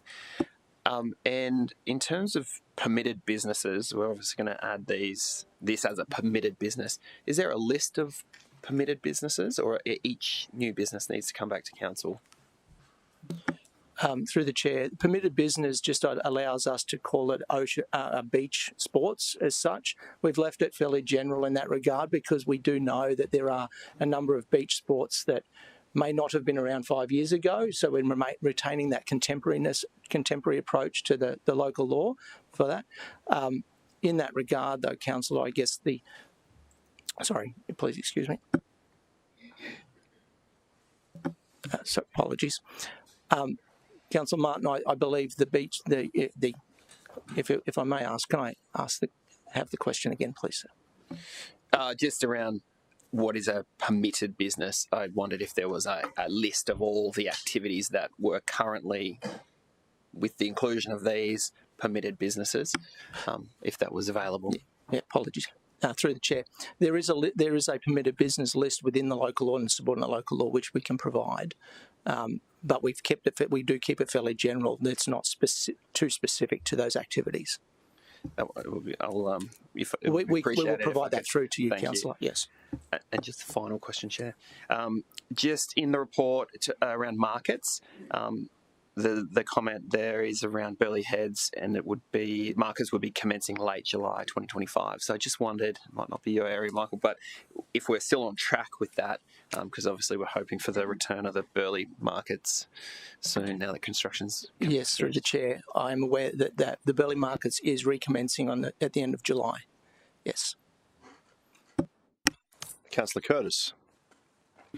Thank you, Chair. And just wondering if this change has any impact on consultation with the councillor. For example, with markets I'm going to use Paradise Point as an example. We have a unique interface with the local food and beverage operators who affront the park, which is different to other contexts. And so we previously have had consultation with myself and previous councillors as to whether our willingness to include food and beverage operations within the markets, and we've sort of precluded that up until this point. With this change, would that still be an ongoing consultation with the local councillor as to whether we'd be open to having those types of operations in the markets, or would it be a permitted sort of activation because it's based on a template?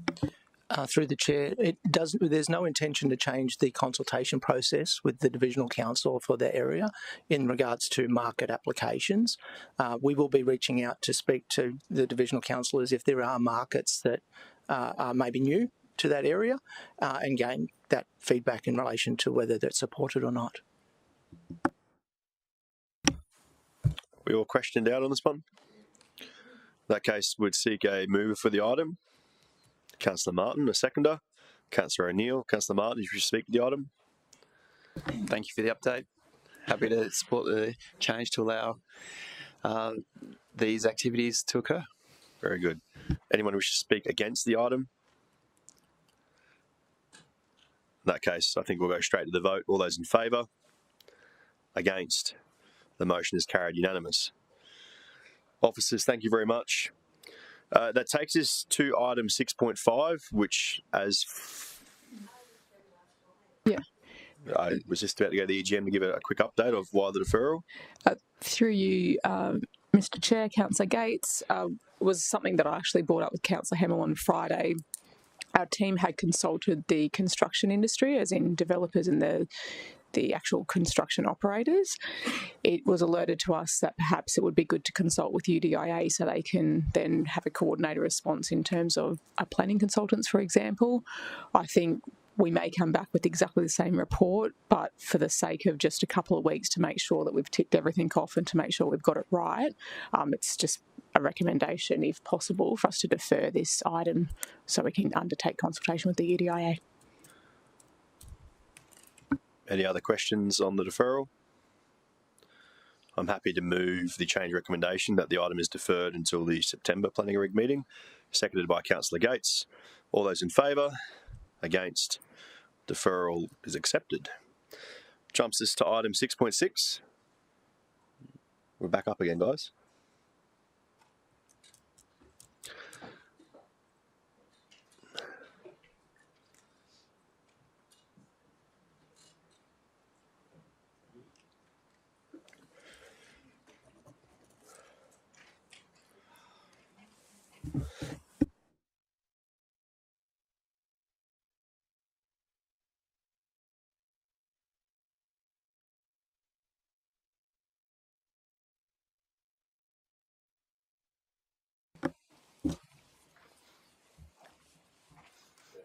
Okay. Morning, councillors. This morning we are recommending to resolve to amend the city's regulated parking local law and subordinate local law, or more specifically, to make new amending laws to enact these changes.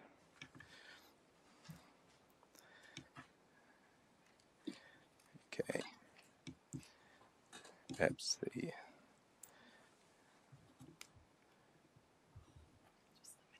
Yeah, thank you.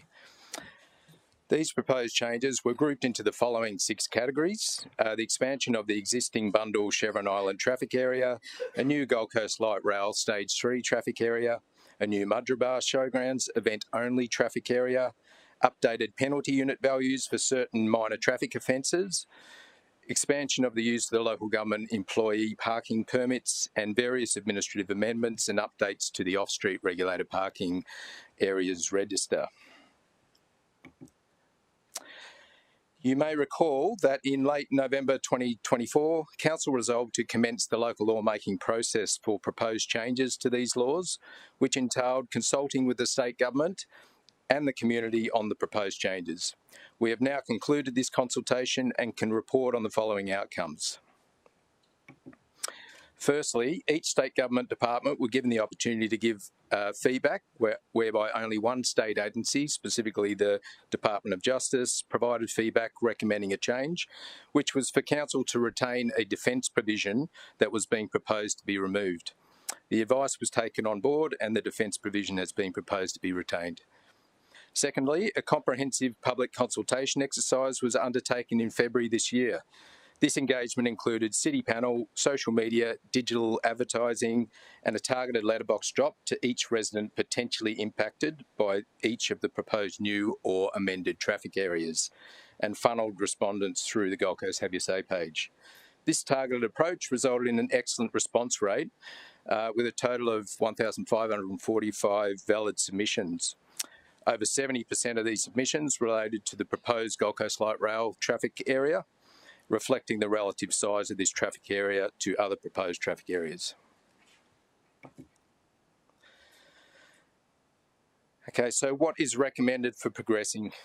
Following public consultation and consideration of all the feedback and submissions received, the recommendation today is for Council to resolve to make the proposed amending local law and subordinate local law to include the establishment of traffic areas for the Gold Coast Light Rail Stage 3 and event days for Mudgeerbar Showgrounds. Based on positive community support, it is also recommended that all other proposed changes to the laws proceed, including the updating of the penalty units for certain minor traffic offences, and expanded use of the local government employee parking permits, and various administrative amendments, and including the off-street regulated parking areas register. It should also be noted that the public consultation identified a current lack of community support for the proposed extension of the bundle Chevron Island traffic area. As a result, the extension of the traffic area is not recommended to be progressed further at this time.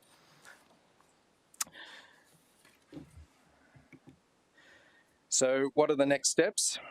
Should Council resolve to make the amending laws, City Standards will finalise the law-making process, including gazettal and publishing of the certified laws.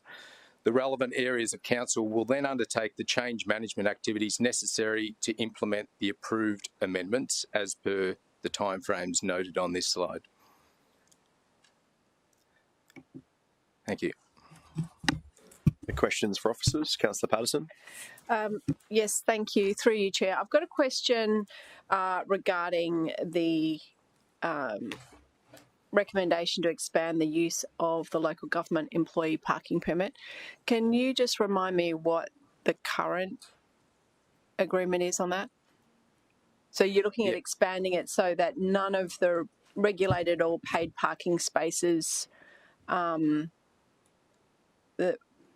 that any of the restriction requirements don't apply. What is it now?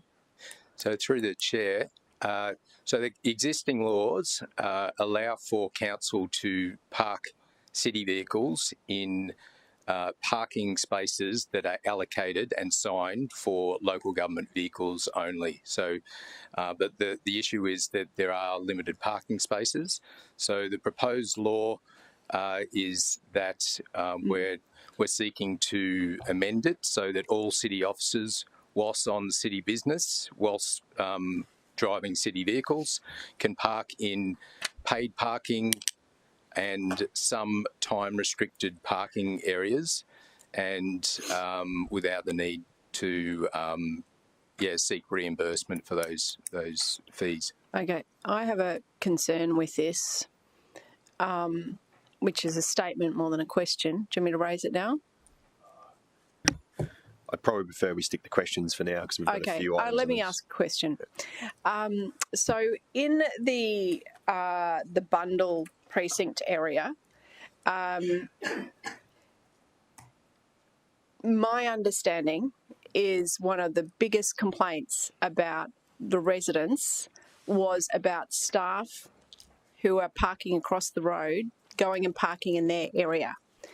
If you change this, that would mean that anyone who's working across the road who has a council vehicle can go and park on Regatta Parade or any of these areas that we've exclusively carved off so that they don't have commercial cars parking in front of them. Is that correct?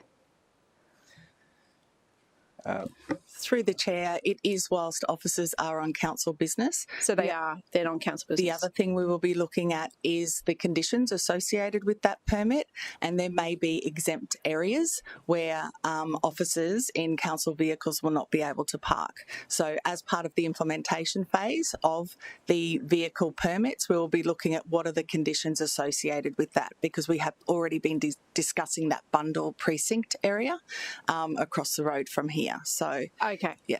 Well, I'm pretty sure that residents would be pretty shocked to know that these restrictions that they have on them all of a sudden don't apply to the only people that they want it to be restricted against, which is all the council staff. Councillor Fowler. Thank you, Chair. Through you. I just had two questions on that one topic, so I thought it was timely to ask them now. What monitoring processes will be in place for personal misuse of council vehicles? Would you like to answer that, Jane? Through the Chair, a number of different policies and processes are in place. So we have the use of fleet vehicle policy. It will be included within that, and also the code of conduct, and disciplinary process will be followed if there is any misuse of a council vehicle by an officer. How would we know that they were using it in personal hours? We have a number of different tools that we can access. GPS systems are on the vehicles. We also have records of rostered hours and the like that we can do comparisons with. And just one follow-up, if I Please. may. Do we know how much it costs ratepayers per year for us to reimburse council employees parking? Through the chair, there was 1,640 reimbursements that were processed. So an administrative reimbursement was issued to individual officers. Do we know what the dollars was on that? I can take that on notice. Thank you. Councillor Gates, did I see your hand up? Councillor Martin? Thanks, Chair. Just a question on that local government employee parking, and totally supportive of city lifeguards not being stuck in, trying to find a park, because obviously the service they do. But I am aware, I believe councillors wiggled a note around, there are additional parking at every lifeguard hut being implemented. So if we have dedicated, and it's more than one, I thought it was 2 parks at least at every single tower. 2 parks. Does that not cater for the need for the lifeguard parking? Through the chair, there is quite often more than 2 lifeguards on duty at any one time, so it doesn't currently cater for the needs when they're on patrol. And just with that in mind, is there any, I suppose, consideration given to ensuring that those parks, given they are not for the community pool use, that they are used first, like rather than perhaps a 2-hour park? I suppose a management process, but ensuring that those parks get used first. Through the chair, we will also look at that as part of the implementation phase of introducing the lifeguard permits. And follow just on that, Chair, I noticed there was a comment from the community, I think several comments around surf life saving volunteers about perhaps being able to use, I know they also struggle with this. Are they able to use these parking when lifeguards not on duty for volunteer life saving?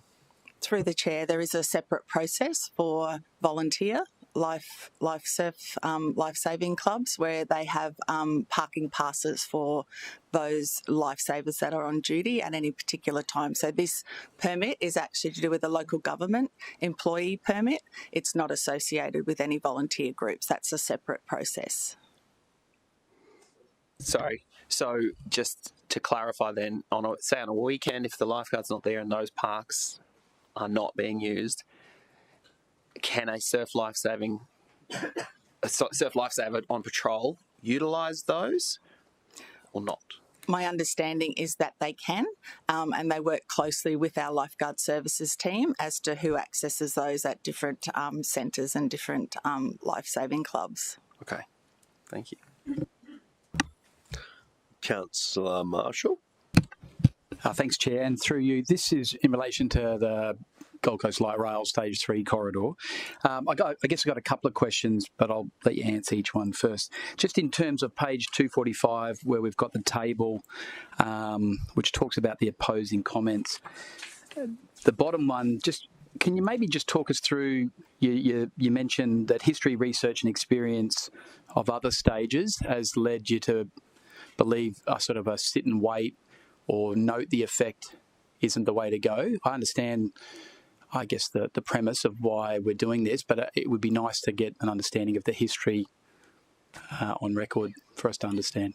Through the chair, we have our colleagues here from Transport Policy who'd be happy to answer any questions in relation to the traffic areas. Through the chair, thanks for the question, Councillor Marshall. So first and foremost, we obviously have stage 1 of the light rail corridor, which has an existing traffic area in place, which is known as the central traffic area. So that's been in place now for many years and has proven to be an effective approach towards managing the high parking demand that exists around the light rail corridor. So that's a proven and effective learning that the city has gained. So that's first. And then it is accepted practice from a transport planning perspective that when you have a high frequency public transport corridor, that traffic areas are the way to resolve parking pressures, and we've seen that in the Gold Coast, in Brisbane and many other locations too. So it's very common practice. Yeah, I guess just on a follow-up, so in stage 1, just from my learning anyway, did we implement this when it first started, or was this a learning we rolled out stage one, realised that streets became a car park, and then implemented?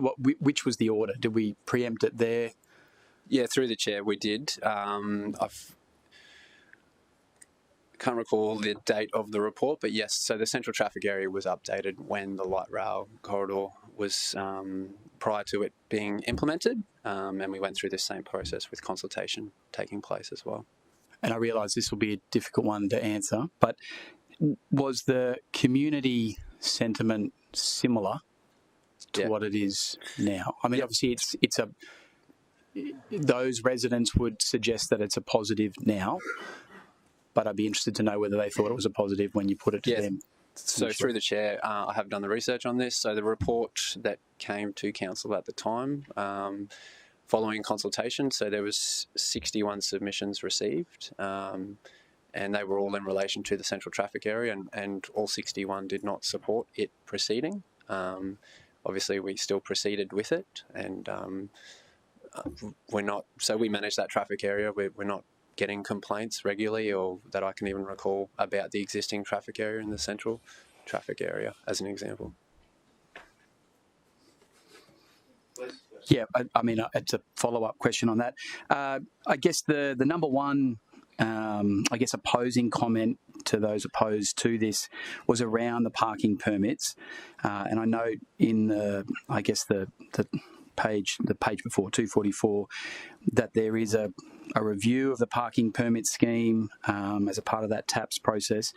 If that is going ahead, what would be a rough timeline to what that looks like? I guess I'm not on this committee, so I don't vote, but a number of people are opposed to this because they don't know whether they'll get a park or not, and without that criteria being available and us saying there's a change coming, it's a hard one to sell. Let's say, is there a timeline? Yeah, through the chair. So the plan is to bring a report through to the Transport and Infrastructure Committee mid-next year that will provide information about the recommended way forward with our permit criteria. But importantly, when we're talking about our permit scheme, there's obviously some people that have provided a submission they don't support the traffic area because they're not eligible for a permit. There are valid reasons that we have a permit criteria for, so there are reasons why those people aren't getting a permit. The review we go through will still result in someone not getting a permit. That's the nature of a scheme like this. So the fact that someone's not getting a permit isn't going to change. So we recognise that we're not going to fix this problem with our next review as well. We will still have people that are unhappy about the scheme. And then I guess, sorry, I'm monopolising you, but another one that keeps coming up in the community is there's a sentiment that 3-hour parking is paid parking. So I just wanted to get it on record. This is not paid parking at this point. That's not what we're voting on. Through the chair, the traffic area is for timed parking only. I've got two questions. The first is just a follow-up regarding the parking permit review. Can I confirm, we've had discussions about this before, when you are reviewing the criteria that we are considering removing the disadvantage that's currently placed on people who have off-street parking. So it's like if you develop your own property to accommodate off-street parking, then we penalise you and we don't give you a parking permit. Is that going to be under review? Yep, through the chair, absolutely. So that criteria is being benchmarked and reviewed. And then the other thing I just wanted to check, with the bundle chevron and the community overwhelmingly not wanting to see the expansion, does that mean that the current parking requirements that are currently in there just stays as is for those streets like Regatta and Skiff? Is that correct? Yeah. Yeah, you want to go? Yep. Okay. Yeah, through the chair, before we propose the traffic area expansion, we already put into our parking restrictions on a number of streets. Mm-hmm. That was to help with community feedback saying the streets were parked out from the staff from the Toyota dealership. Mm-hmm. We put the 2 hours in, it works. Yes. So that stays, even though they're not part of it will stay. Okay, great. Yep. Cool. Thanks. Councillor Gates, Councillor Martin, Councillor Marshall. Thanks, Chairman. Sorry, I'm just struggling with the piece in 5.4 that talks about the Department of Justice and their recommendation that the city does not proceed to amend Local Law 2, Section 5. Page what? I can't find the page. Page 252. Sorry. Yeah, the Department of Justice recommendation. What did that relate to? Through the chair, that was a defence provision that we had recommended to remove as a proposed amendment to the local law because it's in consultation with General Counsel. It was agreed that it was already, that defence provision is already in Local Law 3. So it was actually a duplication is how we saw it, but the Justice Department didn't see it that way. So what we have done is we've left it in, and our recommendation now is to retain it, but we will also review that as part of our new local law framework, and we're going to be looking at, all those duplicated provisions with a view to simplifying the local laws and removing any of those duplicated provisions. So I'm sorry, I'm still not clear on what the defence provision is.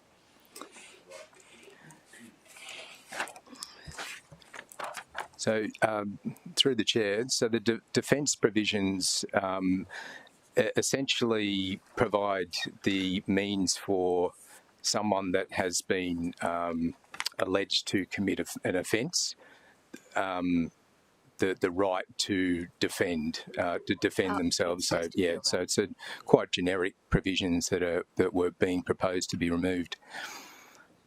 Okay, thank you. Okay. Councillor Marshall, you're up next. Thanks, Chair. Look, just again, back to the Gold Coast Light Rail Stage 3, so I'll let the guys come back up. Sorry. Knowing that the TAPS process or the permits process will take till mid next year, and knowing that the light rail is not going to finish till mid next year, is there scope that, I realise this has been an enormous body of work, and we spoke about this in November last year or whenever it was. Is there a way that we can, I guess, vote for this or approve it, but then not enact it until we know what, I guess, the new parking permits look like? So it becomes a... So the Chair, yes, it can be approved but not enacted. So otherwise the signage doesn't go up. And but so, it's still approved. Sorry, and through you, Chair. So how long can something sit not enacted? Well, in perpetuity, if you wish. But the idea is that if we have it approved, we don't need to go through the local law amendment process again, which involves another round of public notification. But there is a resolution that it doesn't get enacted until the review of the parking permits is undertaken. Yep, thank you. Councillor Martin, you were next, and then Councillor Gates and Patterson. Thanks, Chair. On the GCLR 3 traffic area, just keen to tease out the report talks about that it's aimed to mitigate the impact of light rail commuters driving to the corridor and parking. And there's obviously discussion in the community around, well, where do light rail commuters park to get on light rail? Through the Chair, we actually have a council resolution to report on that. We've got a report scheduled for the Transport Infrastructure Committee. I can't remember offhand, but it's later this year, where we will provide more information about parking for commuters for stage 3 of the light rail. Yeah, thanks, Nick. And not precasting judgment on that report, but is it around light rail essentially though? Is the walker? It's the final stage, right? It's you either catch public transport to it or it's walking, or are park and ride facilities being looked at as part of that report? So as part of that report, we have a council resolution to report on options available for parking for commuters for light rail. So it will include different options for that. Thank you. Councillor Martin, were you finished? Yep. That's all right. No, so we'll go in the order that I had it called out. So Councillor Gates, you were next, and then Patterson, and then Councillor O'Neill. Thank you, Chairman. I'm just referring back to Mr. Prass's comment that this could be approved but not enacted. How would the consultation that has occurred to date remain relevant if, as was suggested, this could be just held off and unsigned and not enacted in perpetuity? Surely there would be a requirement for new consultation, because areas, as we know, are ever changing and the circumstances could be totally different. So I have no understanding of how that could be supported as a way forward. So can I have a comment on whether there is or would be requirement for new consultation if we just gave this approval but said don't do anything with it?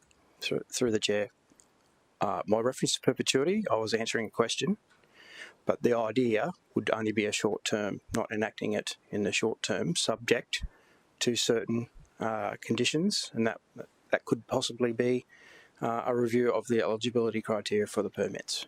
I was just answering a question raised. I get that, but I mean the answer was that it could be held off in perpetuity, and I have an issue with that because things change and our city's growing, and we've got the requirement that we've discussed today to find accommodation for all our new residents, and I just find that not a suitable way to move forward at this point in time. So could I possibly to the local laws team instead say, is there in local lawmaking, which is done under state legislation, is there a requirement that if we were to leave it 2 years, you have to go back out? Like, obviously, if we look to make future changes to it, we must go back through it. But is there a time frame that is imposed on local governments where we would be forced to go back out again? Through the chair, I'm not aware of a time frame as such, and I'm not aware of another example that we've encountered the same scenario. Yeah, I think that the operational decision to not put up regulatory signage, I think that. I think we can safely do that for a short amount of time, but yeah, there would come a point where we'd need to consider the feedback we'd already received. Yep. If it's possible, it's probably maybe for more interest, but Councillor Gates has asked, I don't think that would be a bad thing to attempt to run down a little bit more detail before full council. While I doubt they considered it when they wrote the legislation, for all we know, there may be a part of the regs that says you've got 12 months to use this, or you have to go back out again just to get confirmation of that. If we can before full council would be good. Councillor Gates, you'd be happy with that approach? I'm happy. I just don't want to misstep here in supporting something that there's no intent to enact. It's not anything I've experienced previously. No, it would be an unusual course of action. Councillor Patterson, you're up next. Thank you. So on this same point, could you just clarify for me, so council by resolution approves, would we also approve the enactment? Does that come to council? So it just sits there until we're willing to enact. It can't be enacted. If we approve this today, it can't be enacted until it comes back to council for being enacted. Is that correct? Through the chair, my understanding is that council has the prerogative to put up regulatory signage throughout the city in any case. What we're seeking to achieve approval for today is to put up a traffic area, which essentially gives us the ability to take down all of that signage, individual signage that appears multiple times in multiple streets, and put up signage at the entry points of that disclosed traffic area. So we do have that ability to put up regulatory signage throughout the city in any case, and there's no obligation to go out, no legislative obligation to go out and to the community for that purpose. I think an alternative option is to not the alternative option is to not proceed with that particular element, so that particular traffic area at this time, and we amend the laws accordingly for the council to consider in a couple of weeks' time, and that traffic area be reviewed in the next, after the eligibility criteria. But I guess they're the two options, as I said. I'm not sure whether that answers the question. I think that answers a different question. So the part I'm curious about is what decisions get made by the elected council and what decisions get made at an officer level. So if we approve the local law, but we would like the enactment to maybe happen later, does that have to come back to council? Or once we've approved it, it can be determined at an officer level to enact it when... Yeah, through the chair, so I'll answer that. What has happened in the past with traffic areas is that the law is amended. So if that was to happen today, the law would be amended. The next step is to then implement the traffic area. So that process then becomes a signage implementation process where the regulatory signs are implemented, which then gives the city the power to enforce parking in that area. So that is, and that's hasn't typically gone back through a council process because the local law approval was given, which allowed the traffic area to proceed. This is the part I'm trying to get to. So there appears to be consideration by this council to go, okay, well, maybe if we approve it today, but we won't enact it till we know what the parking permits are. But it sounds like we are effectively giving away, well, we're transferring power by making that decision on the local law to the administration, right? There's no requirement for the administration to come back. You guys enact it, not us, right? So we approve the local law. So, right. Unless we put it in the resolution that you have to come back. Okay, thank you. And Councillor O'Neill, you're next. Thanks, Chair. I was actually going to comment on Councillor Marshall's light rail question or comment. DTMR will tell you that light rail services those who live in and around the light rail corridor. But my question is, and places like Broadbeach Surface and Southport have some parking stations. Whether they're used for the light rail commuters, I don't know. But I'm really anxious to hear more about that report that is going to come back to council, because one of the things that I really brought up with light rail is we do need parking stations, because it would be really good. But are we having people parking on this? Well, there's restricted parking all around Broadbeach. Is that correct? Broadbeach Surface and Southport. So and that's been working quite well. Have we had any complaints from anybody like fines and things like that because they're wanting to use parking for the light rail? Through the chair, those traffic areas have been in place for many years, and I wouldn't say that we have a large number of complaints that you wouldn't expect from traffic restrictions. No, so we're not seeing any data that shows they're not working. They're doing an effective job, which is what they're there for to do. Is that the area that is restricted around the light rail corridor at the moment, is it as extensive as the area we're looking at around light rail stage 3? Through the chair, yes. So it's approximately a 400-metre walking catchment, which is consistent with light rail stage 3. And Councillor Doran, your question? Thank you. I have about 3 or 4 questions, but the first one is in the Chevron Island bundle response. One of the reasons for not proceeding is 63% of the residents opposed the initiative, but then 60% of the residents opposed the GCLR3 initiative, and I'd like to understand the difference in decision to proceed. Yeah, through the chair. So I mentioned before the extension of the Chevron Island bundle traffic area was only a very small area, and before we proposed the traffic area expansion, we put into our time limited parking in about 4 or 5 streets in that precinct to as a response to resident feedback the car dealership across the road, their staff was parking. That has worked. So the feedback we got from the community is, well, these time restrictions already work. There's probably not a need for a traffic area. The Gold Coast Light Rail Stage 3 is much larger area, significantly larger area, and it's relating to a piece of, a signature piece of transport infrastructure. So they're two completely different sort of geographical and locational issues there. I think, thank you, Nick. I accept that they're different. I think the community might just look at the two numbers and go, why one, not the other? The other question I have is, are you allowed to take your push bike onto the tram? No. No. So one of the challenges I face with this in the GCLR3 is that my constituents are about 5 kilometres away from this area. One of the initiatives of this, or the aims of the infrastructure, is to take cars off the road.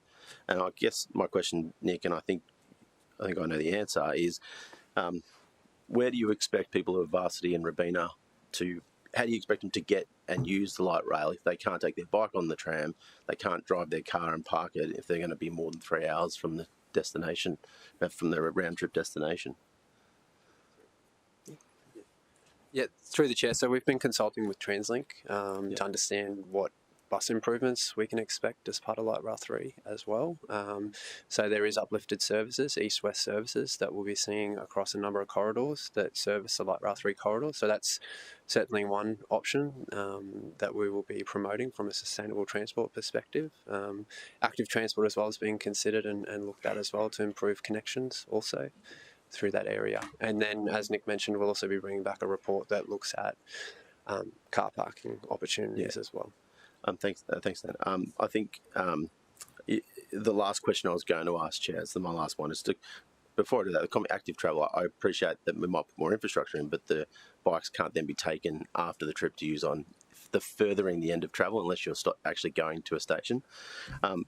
Today you're asking us to endorse a pretty big piece of change, and I accept that it's a big piece and there's a lot of work gone into it.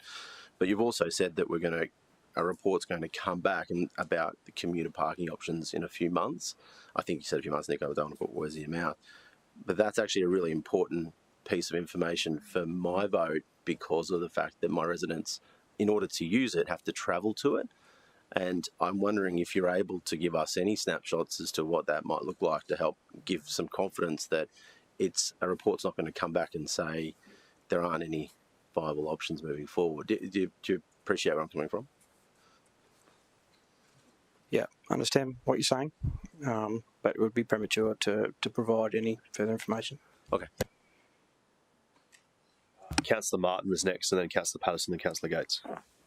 Thanks, Chair. And my question was answered in relation to the Chevron bundle decision, so thank you. Councillor Patterson. Just following on the question about engagement with TransLink, is there conversation about allowing bikes on the trams?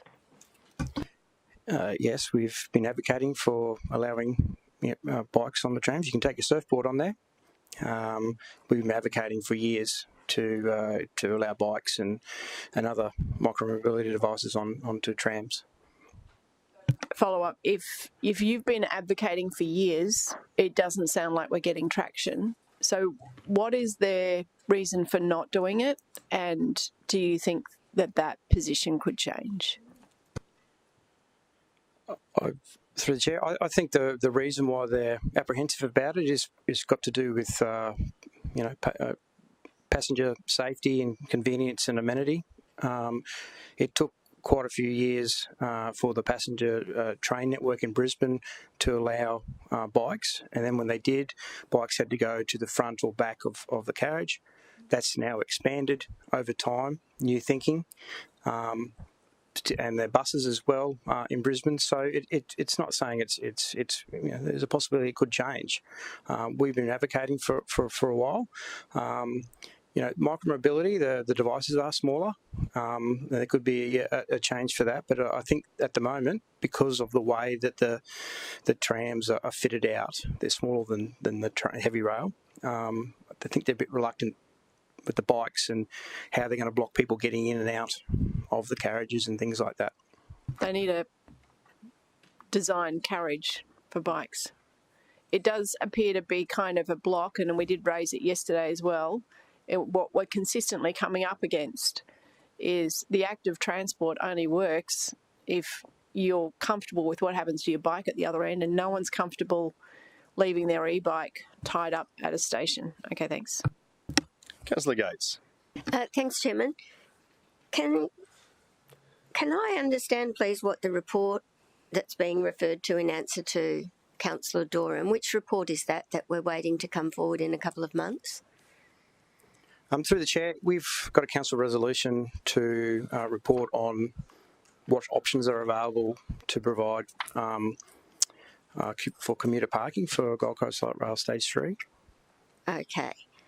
And you're not able to elaborate on anything within that report. Would there be any value in deferring this item and considering it in the same ballpark as we get that report, so that there's a little more confidence in... I mean, I'm concerned about a number of elements of this report, and I don't think I can support it today. I support the lifeguards having access. I don't actually support all council officers being able to park anywhere that they wish when they're on council business. And in terms of light rail stage 3, it would, if there's going to be a report come forward that suggests that we invest in off-street parking, or I know the Mayor talked about some multi-level parking at Burleigh in his election campaign. So that would change the scope of what's necessary maybe in this location.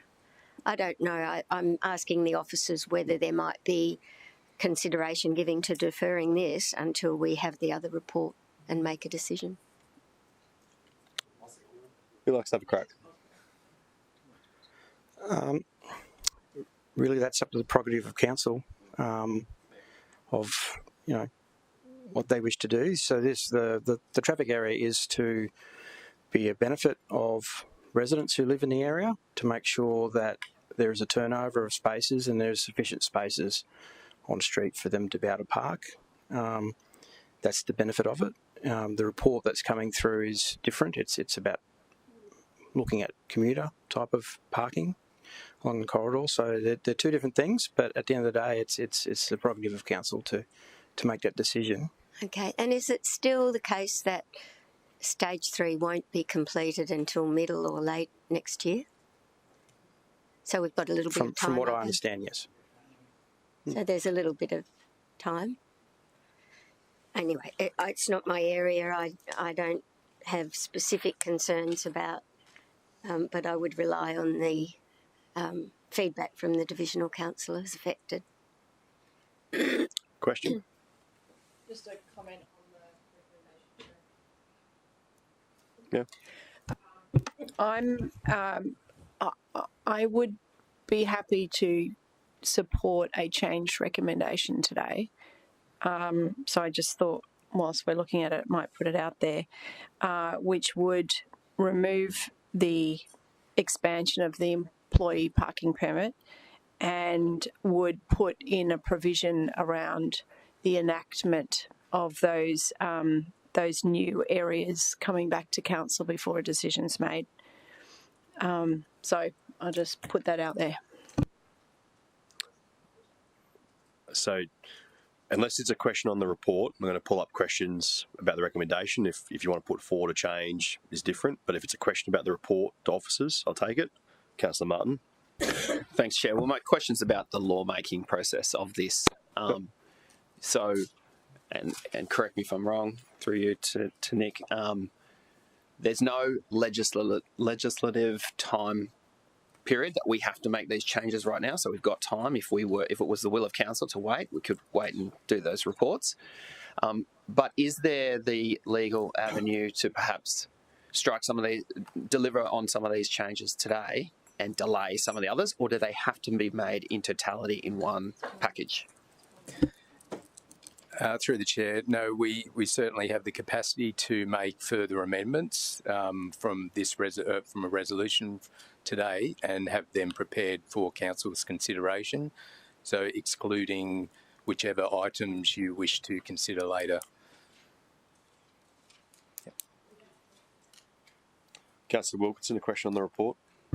Thank you, Chair. It flows on from the report, if you'll indulge it. Just so I've got some clarity, if we were to defer, say, any elements around the light rail stage 3 kind of consideration that the report's bringing forward, would that also delay the future TAPS 5 staging? Would that delay anything in that regard?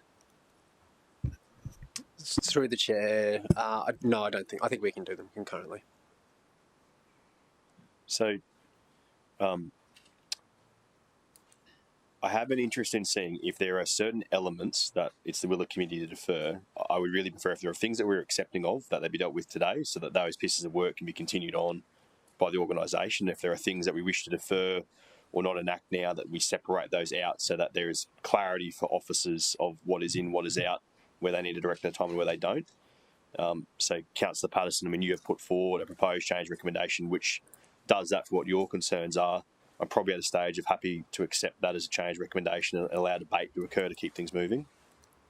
I think given the wording of this recommendation, it probably takes sense to take a few minutes and rework it because it doesn't actually outline all of the different points. So if I could do that with officers, but if you want me to just speak to what those elements are.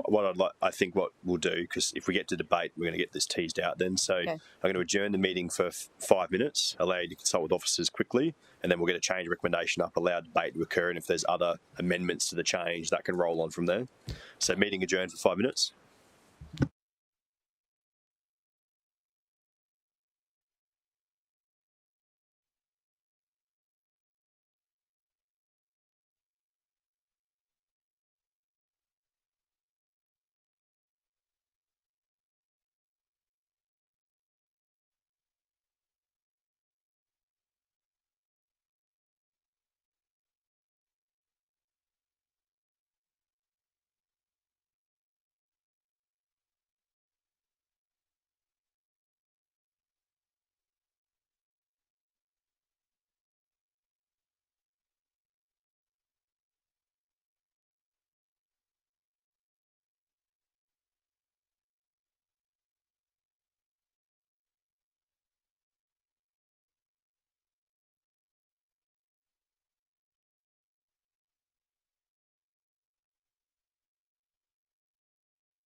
We will reopen the meeting at 11:50.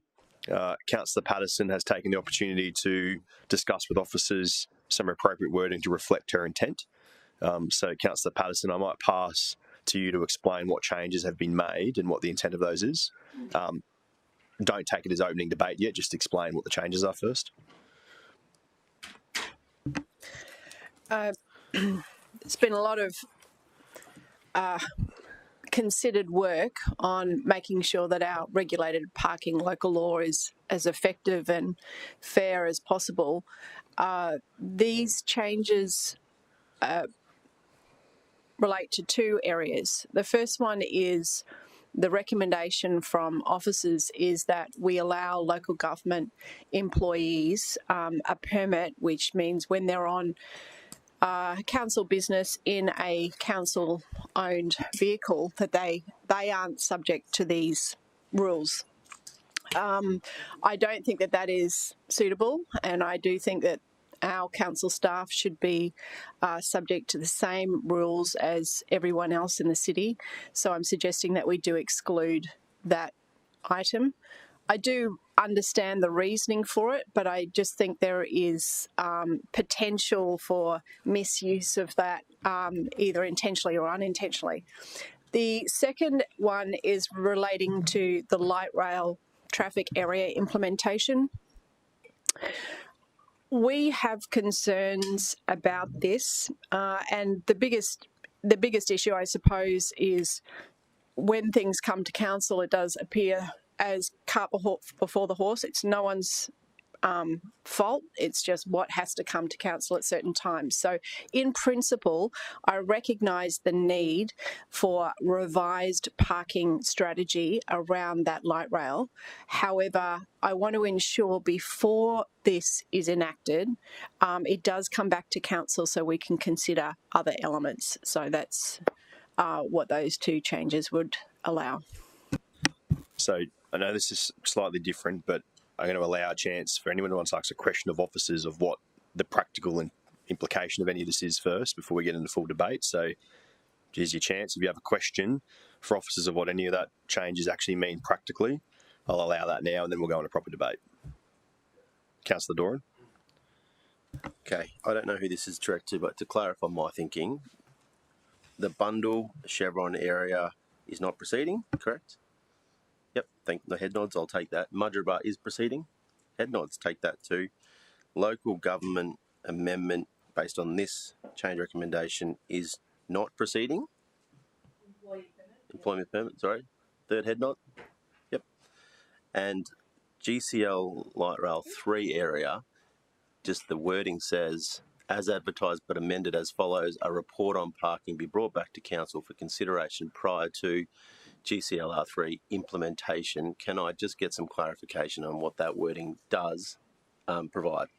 Does that say endorsed and you're going to bring back, say, just to map that out for me, please? Through the chair, I've actually got the same question. What do we mean by parking? Do we actually mean eligibility criteria for parking permits? Is that what we refer to when we say parking? Well,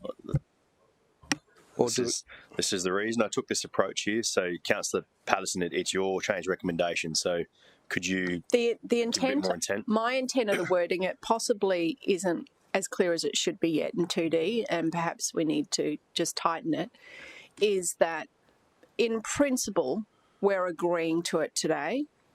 However, it does not get enacted until this council decides. The way that happens is via council resolution. Otherwise, we are effectively, by making it local law, deferring that right to the administration. So rather than a report be brought back, so report be back to council requesting implementation. So, EGM, Mr. Prasar, now that we've heard that, is there possibly, I think there is a need to change 2D to tidy that up and possibly separate it out. Do we have an idea of what those words look like now you've heard from Councillor Patterson what the intent is?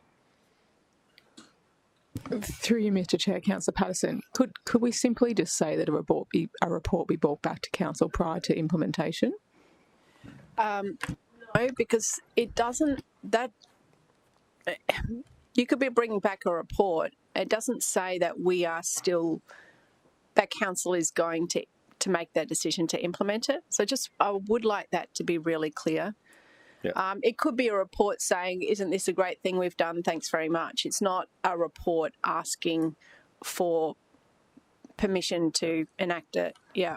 So that's the wording and I'm sorry I didn't get that quite clear before we came back.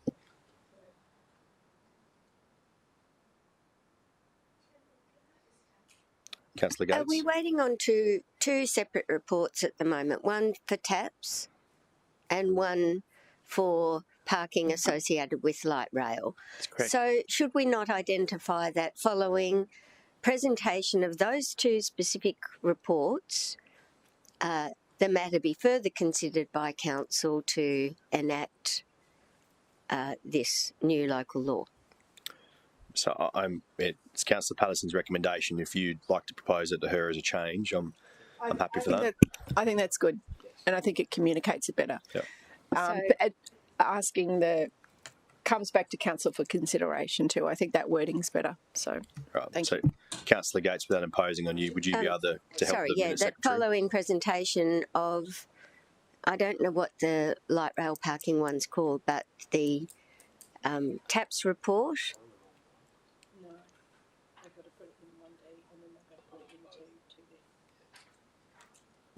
Through the chair, so the two reports, one will be about what options are available, what opportunities are available for commuter parking.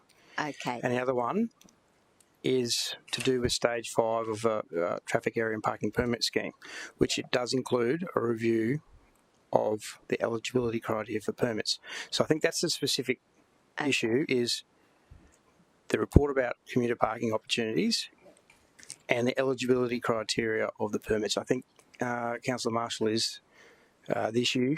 Okay, so if we were to say that following presentation of the community parking opportunities and permit eligibility, a report be brought back to council for endorsement of, or for enactment of the local law. Yep. Yeah?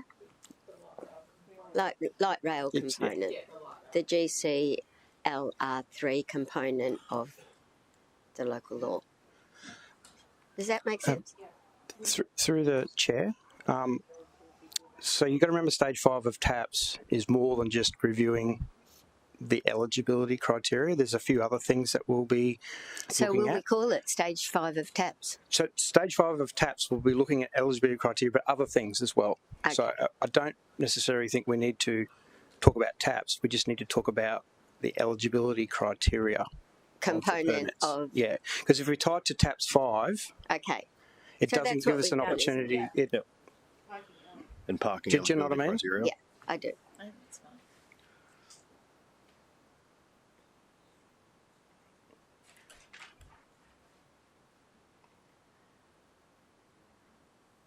Should be presentation to council too.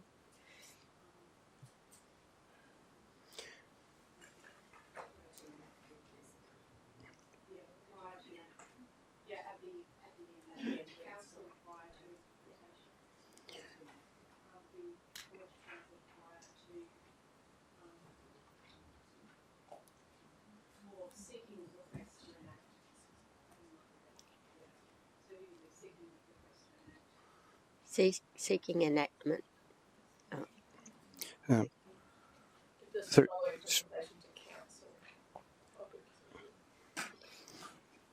so, and it's a commuter parking, not community.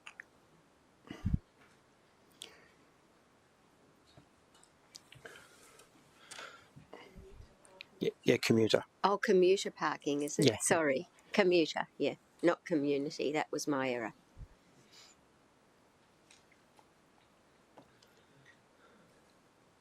Okay. So I'll come here in a second, Councillor Martin. So I just want to check first that we get. So we made some changes. So Mr. Prasser, do you now understand the intent based on the draft recommendation up there? Absolutely. Yep. So that a report is coming back to council about those two items. They could be separate reports. They could be one single report. But the Gold Coast Light Rail area, traffic area will not be implemented until that report or reports come back to council for consideration on those two elements. So that's how Mr. Prasser understands it. Councillor Patterson, this is your recommendation. Is that your intent, what Mr. Prasser just outlined? My apologies, I missed that, sorry. So my understanding is there's two elements. There's the parking permit eligibility criteria and the commuter parking opportunities. So that could be one report or two separate reports. But the Gold Coast traffic area won't be implemented until that report or reports are presented to council and council makes a determination on that report or reports. Yes, we got there. For Gold Coast Light Rail 3 traffic area. Correct. Through you, Mr. Chair, can I just say to councillors, if we'll just get this wording through legal between now and full council, if there's anything that needs to change, we'll send a memo between now and full council as well, just to make sure that we've ticked everything. Good idea. Yeah.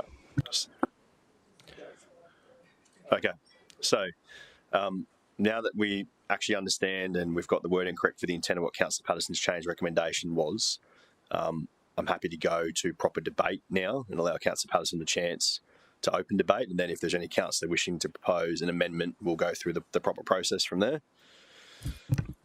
I've already spoken to it. I'm happy to. If you're happy to leave it as that. Okay. So Councillor Patterson's happy to leave what she said before as her opening. So is there a speaker against? Sorry, we don't actually. So step back. Councillor Patterson has moved the item. Let's seek a seconder for the change recommendation. Councillor O'Neill was a hand up in the air first. Councillor Patterson, I'll offer you the chance again if you wish to open debate. Are you happy to leave what you said before? Yep, that's all right. So Councillor Patterson's happy to leave it. A speaker against the change recommendation, Councillor Martin. Thanks, Chair. Well, I mean, I would like to propose an amendment to this motion. I'm not sure if you want that now. If you are proposing an amendment, that's the way we have to do it. I guess my concern, and from the discussion that we had around the intent, I think that's one thing, but I think the wording probably tells a different story, and I acknowledge that the EGM has mentioned we'll check that with legal. Yeah, so Councillor Martin, it's live and Councillor Patterson's moved it, so if you have a change, I'm happy to accept an amendment if you've got words to put forward.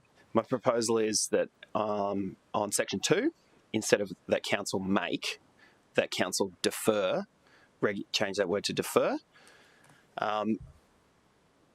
and it basically would see A through C irrelevant and leave D. So I think that still stays true to the intent, but that would be my proposal because we are simply deferring until those presentations occur. I think you should take it out of there because you're deferring everything there.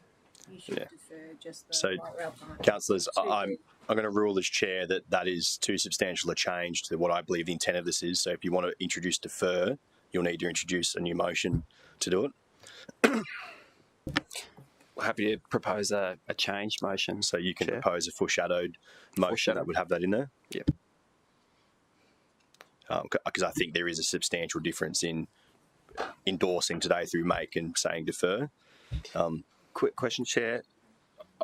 I hear what you're saying around the wording. It's a substantial change, but from the discussion we had with the city officers, I think the intent is still the same. So just seeking whether whilst the wording might be significant, the intent is very similar. Councillor Patterson, I'll allow your input as it's your motion. I think the intent of what Councillor Martin wants is not to defer the whole thing, but to defer relating to light rail. Great. So you may want to make a suggestion on changing 2D and 1D rather than 2. And I don't know whether that would be accepted or not. I still think that this is the best way to go, but your choice is in 2D whether you defer that part. I've ruled that I won't accept it as an amendment. You can put a foreshadowed up, and then we'll deal with the motion on the floor. And if it's not successful, we'll come to a foreshadowed motion. Thanks, So, Chair. do you want to put a foreshadowed up? Yes, please. Cool. Yep. So, are you able to do that off the floor, or do you need a couple of minutes to pull it together? I would need a couple of minutes to pull that together. Right, so I just think, because fair's fair, I go Councillor Patterson a few minutes to get sorted. So I'm going to defer the meeting for 5 minutes exactly and give you a chance to get another motion ready, and then we'll come back to it. Meeting deferred for 5 minutes. Adjourned.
Councillors, viewers, thank you for your indulgence of time there.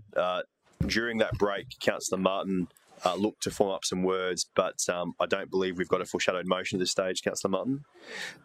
Thanks, Chair. I'll consult with city officers and legal ahead of full council. So happy to continue to speak against if you'll. So that was where we're up to. I had called for a speaker against. I'm happy to give you that slot, Councillor Martin, if you'd like to speak against the motion. Thanks, Chair. And the reason I will be voting against today, there's a lot of changes in these in this proposal that I think make a lot of common sense, but particularly for the area I represent around Gold Coast Light Rail Stage 3 corridor, we had significant feedback. I think it was 10 times the feedback of any other area. And the feedback was overwhelming. Only 2 out of 10 residents in the corridor or nearby supported the changes. So it tells me there's a lot of concern, and I think it leaves there's a lot of questions. There's a lot of questions around parking permit eligibility criteria. We had some thanks to officers for providing information around future reports. I think they'll be really valuable. I mean, supply is in everyone's minds. Making more rules and changes are one thing, but what are we doing to improve commuter parking supplies, unlocking those western suburbs? So I really look forward to those reports coming back. But the reason I can't support today because I can't give tacit approval and subject to reports. I need that information first so that I can inform the community before I provide any support. Just for context, I've had residents that are in the beachside suburb of Burleigh Heads, and they've got 1 park per unit. They've got 2 cars. They're ineligible. There's already timed parking nearby at the beach, so they can't park. They're already restricted there, and I think I want to be able to answer those questions around where they can park, because parking 400 metres away or further, traversing the Gold Coast Highway, I can't wrap my head around how I can explain that. But I understand there's a finite amount of parking. But for the unknowns, that's why I can't support this. But the pieces of work that are really important to me is eligibility criteria, specifically for the region of Burleigh Heads. I mean, it is different to other stages of light rail. In Broadbeach and Surface, I mean, there are larger parking lots. You've got convention centres, you've got large shopping centres. There is other areas of supply. Burleigh Heads being mid-rise and more low-rise residential communities really affects that community. Just what it boils down to me is we've asked the community what they thought. They've told us overwhelmingly that they don't support it. So it tells me we've got more work to do to bring them on the journey. I can't support something with such low approval. Thank you. Speaker for the change recommendation. Councillor O'Neill. Thanks, Chair. Look, I really appreciate that we've done this change recommendation because I believe that the permit eligibility criteria is important as well, and I want to hear that report. But I do believe that the proposed area is needed, especially when the light rail is complete and it starts running. We don't want to disadvantage the residents in that area by having commuters park all day in those areas. So I think there's 2 sides of the coin here. I appreciate that Councillor Martin is taking on board the feedback he got from his residents. But I think when you introduce a public transport system and you want it to be used the proper way, this is inevitable. But I appreciate the changes, and I'll look forward to that report from parking. Thank you. Speaker against the motion. Councillor Marshall. Thank you, Chair. And look, I'm not on this committee, so I don't get to vote. But my sentiment echoes that of Councillor Martin. I really appreciate the work that's been done around, the changes that we've made and the understanding that one of the biggest issues was around the permits. And if we can get that right, that's great. I guess for me, similar to Councillor Martin, we asked the community what they thought, what they wanted, and overwhelmingly, with only 20% of support, they weren't supportive of this. So, I have to be the voice of my community, similar to Councillor Martin. Mermaid Waters, Mermaid Beach, Nobby's Miami, they're different than Surface and Broadbeach. I recognise that we will need something. Otherwise, similar to the complaints that come to our office at the moment with tradies coming and parking all day in the streets, we're trying to move them on. So I recognise that we need something. I fully appreciate that the work that's going to be put in to come back. But at the moment, I just think the community have asked me to speak again, similar to Councillor Martin. So thank you. Speaker for the motion. Councillor Patterson, would you like to close debate? Yes, thank you. I'll speak to the changes of this recommendation. And firstly, as mentioned before, it is considered that for local government employees to have a special permit which allows them to park anywhere.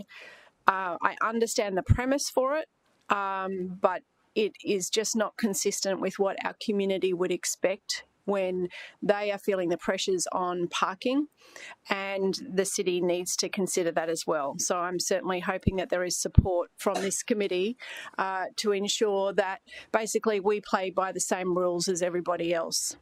The second point regarding the Gold Coast Light Rail 3 area, the proposed area, so this local law, aims to mitigate the impact of light rail commuters driving to the corridor and parking long-term in surrounding residential street areas during weekdays.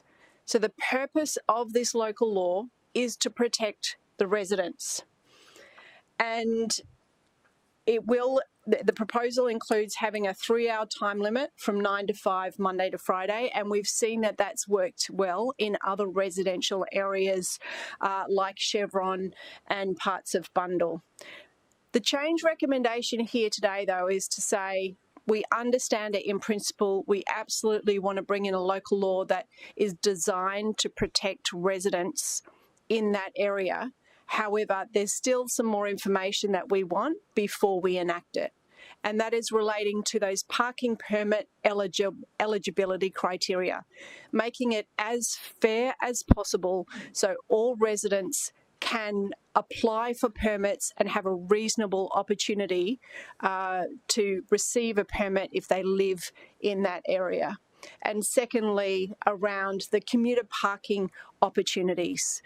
We have recognised that there is still concerns. There's the conversation about active transport, that, okay, the people from Robina and other areas will get to the light rail somehow, not by cars, and they will then get on the light rail.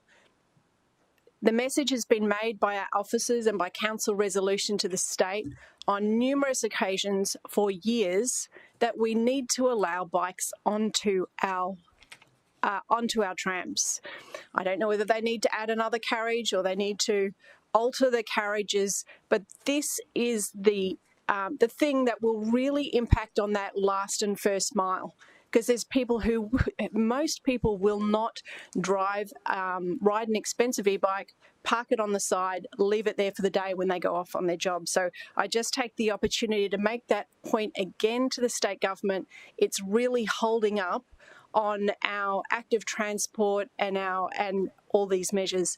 But I think what we've come to here today is a parking approach which really does respect and support those residents whilst we're dealing with increased growth and congestion. Thank you.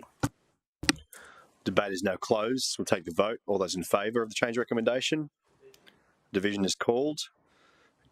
For is Councillor Hamill, Councillor Fowler, Councillor Gates, Councillor Patterson, Councillor O'Neill. Against, Councillor Martin, Councillor Doran.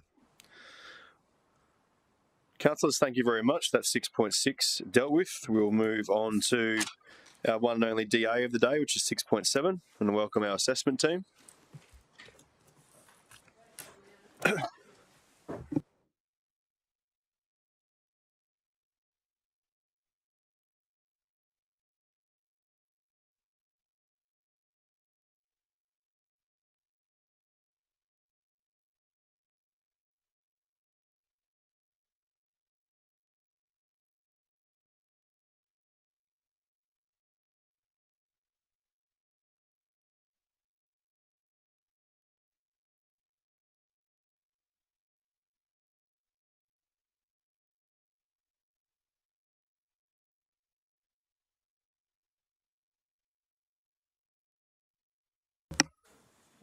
Good morning, officer. Good afternoon, officers. We will take the presentation and keep it to the shorter version if possible. Through the chair. Good afternoon, councillors. This application is for a material change of use for hotel, food and drink outlet and indoor sport and recreation at 43 Goodwin Terrace, Burleigh Heads, more commonly known as the Burleigh Pavilion. The application is subject to impact assessment. The subject site is identified within the open space zone and located along the Burleigh Heads foreshore. The existing building encompasses the entirety of the lot, which is a commercial business lease owned by the state. As shown in the slide, the blue lot is state-owned land, which is subject to a commercial term lease. The yellow lot is under council trust and forms part of the Burleigh Heads parkland. The permits to occupy, as shown in red and green, are located in state and council trust land. These permits to occupy encompass an existing external bin store area. The site has an extensive history operating as a commercial premises via state commercial business lease. This includes an ocean swimming pool in the 50s, various restaurant extension approvals from the 80s, and most recently for a hotel land use.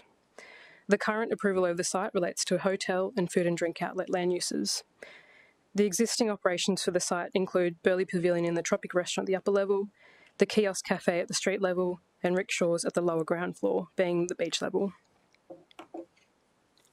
This development application seeks to introduce a new food and drink outlet tenancy, shown in green, and indoor sport and recreation, shown in red, at the lower ground floor.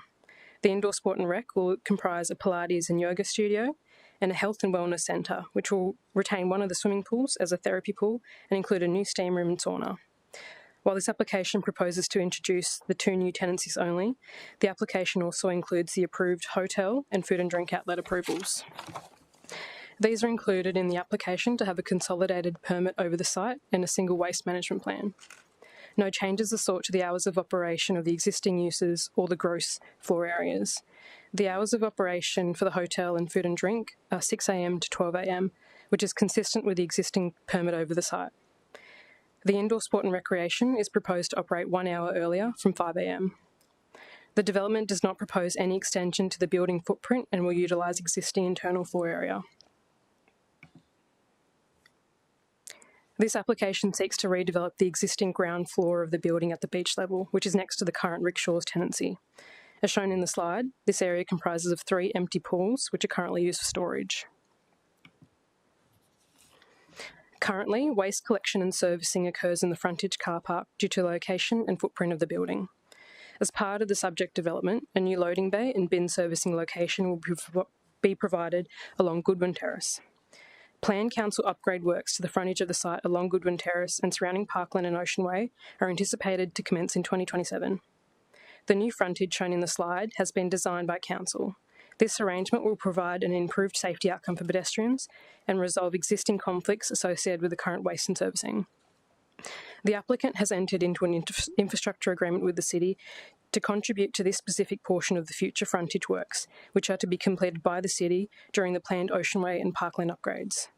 This allows council to undertake the work on the applicant's behalf so that this area integrates with upgrade works.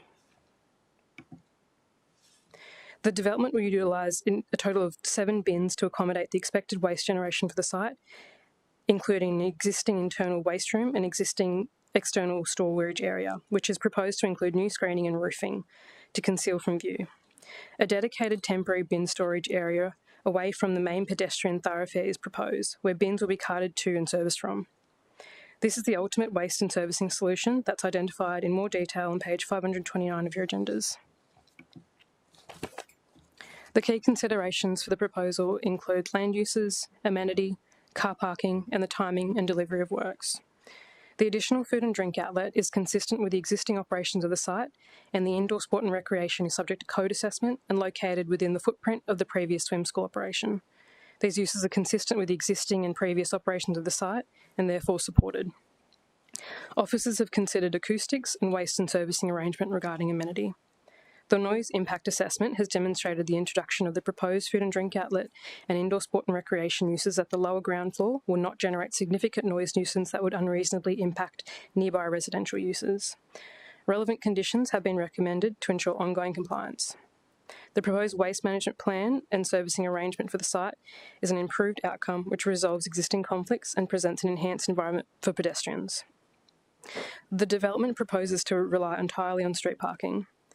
Officers do not consider this to be unreasonable given the site cannot physically accommodate any on-site parking and the site has historically relied on street parking as a commercial venue. As discussed, the frontage works shown on the screen have been designed by Council to maximise pedestrian movement and safety.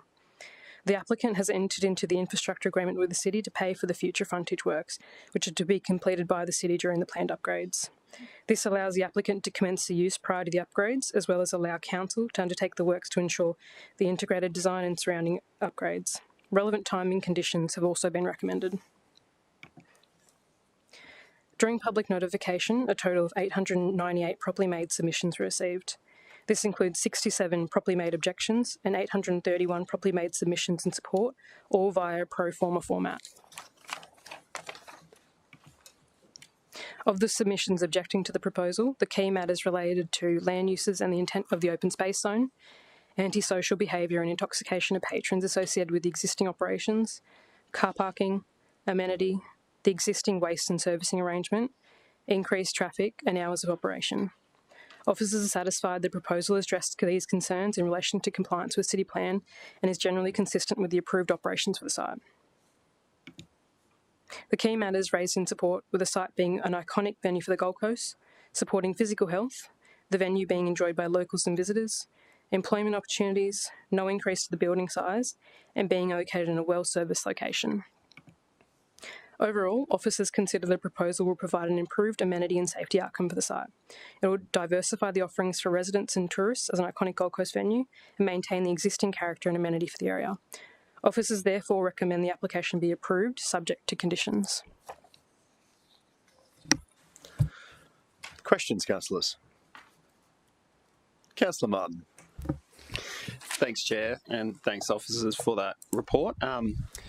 Just something that I suppose, just to go over this application, the applicant had applied for a range of activities that were already approved, and correct me if I'm wrong, the reason that was done is to consolidate into one planning approval. So the comments in the objections around, bars or hours or any of those sort of top-level activities, there's no change in any of those, that application, is there? Through the Chair, that's correct. So all the conditions that are currently in the existing permit have been transferred over to this in relation to the existing uses. Yeah, thank you. And so one of the matters that has been raised in the submissions, and to me, is this being state land, and perhaps a reference to this, the original lease being, public bathing reserve, or this area needed to be a free sort of or low-cost bathing reserve. Can you just outline the ownership and where the state sit on this? Yeah, through the chairs, because it's state-owned land, they had to provide owner's consent to making of the application, which included the 3 land uses. In terms of the lease requirements between the state and the applicant, that sits separately with the state, but they'd have provided consent to the making of the application. Okay, and so in that lease, there's no requirement for this to be, say, a public bathing reserve. Just that it is a pool. I think you mentioned pool, kiosk, and food and drink. Yeah, through the Chair, it's, we believe that they're complying with those conditions. Okay. And on the bin screening, the outdoor, and I acknowledge this is a much better arrangement than what is currently there, both in terms of servicing and storage, both the stage 1 and stage 2. Why couldn't it be that the whole enclosure is contained? Only partial is going to get a roof, I believe. Yeah, through the Chair. So I'll just bring up this other slide. So this just shows where the permits to occupy sit, which are outside of the allotment. That's why there are 2 permits. One's with council and the other one's with state. That green portion, which won't be screened and roofed, there was correspondence received from state that there can't be any fixed structures, but that can be provided for the council land permit. So that's why those recycling bins will be stored in that portion and be roofed and screened. All the other bins will be internal, the general waste, sorry. And just follow on from that, and when will that roofing, will that be down the track, that roof, to the council portion that is permitted? Through the Chair, we've conditioned that they be provided prior to commencement of use. So that's prior to stage 1. Yeah. And just another matter that was raised is obviously the MRVs. One local resident sent me a fair few photos around multiple MRVs and delivery vans. Just seeking a view as to why greater deliveries aren't implemented. Just bring this up. Through the Chair, there's no explicit requirement to cater for more than one service at a time. So City Plan requires that they provide, they cater for the largest service vehicle, which in this case is the MRV, as well as the waste collection vehicle, which they have done that. Acknowledge there may be some, more than one service at a time, but that's no different to any other development across the city. In our assessment, this is an improved outcome in terms of safety and amenity, and it's proportionate to the proposal. Okay. Thanks, Chair. And so, if a van, say that loading bay is taken up, if a delivery van was attending the site, can they still turn into that bay, that kind of horseshoe parking arrangement? Through the Chair, this has been designed so that MRVs can't enter it. In terms of vans, I think they could potentially, but if the loading bay is occupied, it's up to the delivery drivers and the operators to manage. Okay. And just last one on MRVs, and I think you mentioned, so that size of that loading bay, will an MRV fit, or can we fit more than that in there? I think that looks quite big. Through the Chair, so I think it's 13.7 metres on there. So that it can fit a HRV technically as well, but that's been designed to accommodate the front loader waste collection vehicles. They've indicated that the largest waste collection vehicle required is an MRV. Right, yep. Thanks, Chair. Next, then Councillor Gates. Thank you. I just wanted to ask a couple of questions around that new streetscape that's on the screen there, the new frontage. Is that something the city officers have conditioned in response to the application, or was that always part of our city plans to create that new streetscape or that new frontage? Through the Chair, no, this was as designed as part of this application. So there's the planned upgrades happening. The applicants worked with Infrastructure Gold Coast section in designing this, which is essentially just to accommodate the new MRV and then limit service vehicles from entering that frontage car park. Thank you. So I note that there's 641 square metres of to be utilised at GFA, noting that it already exists.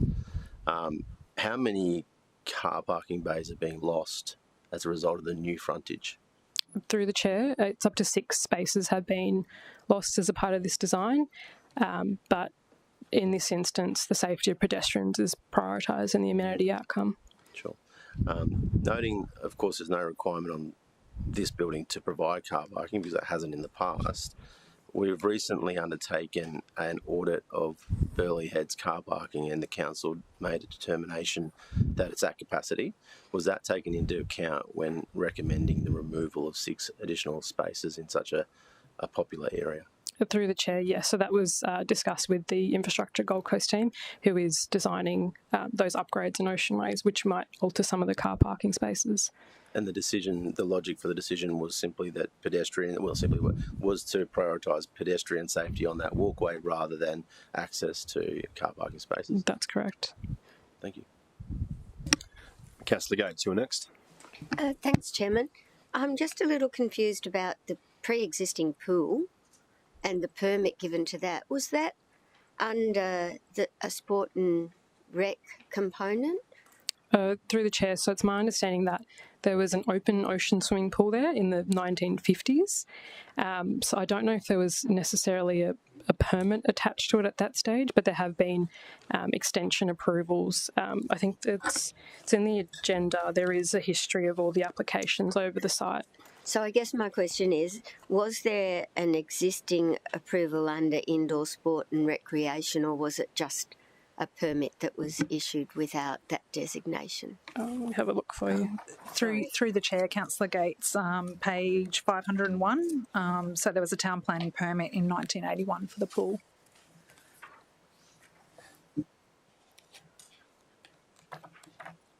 Okay.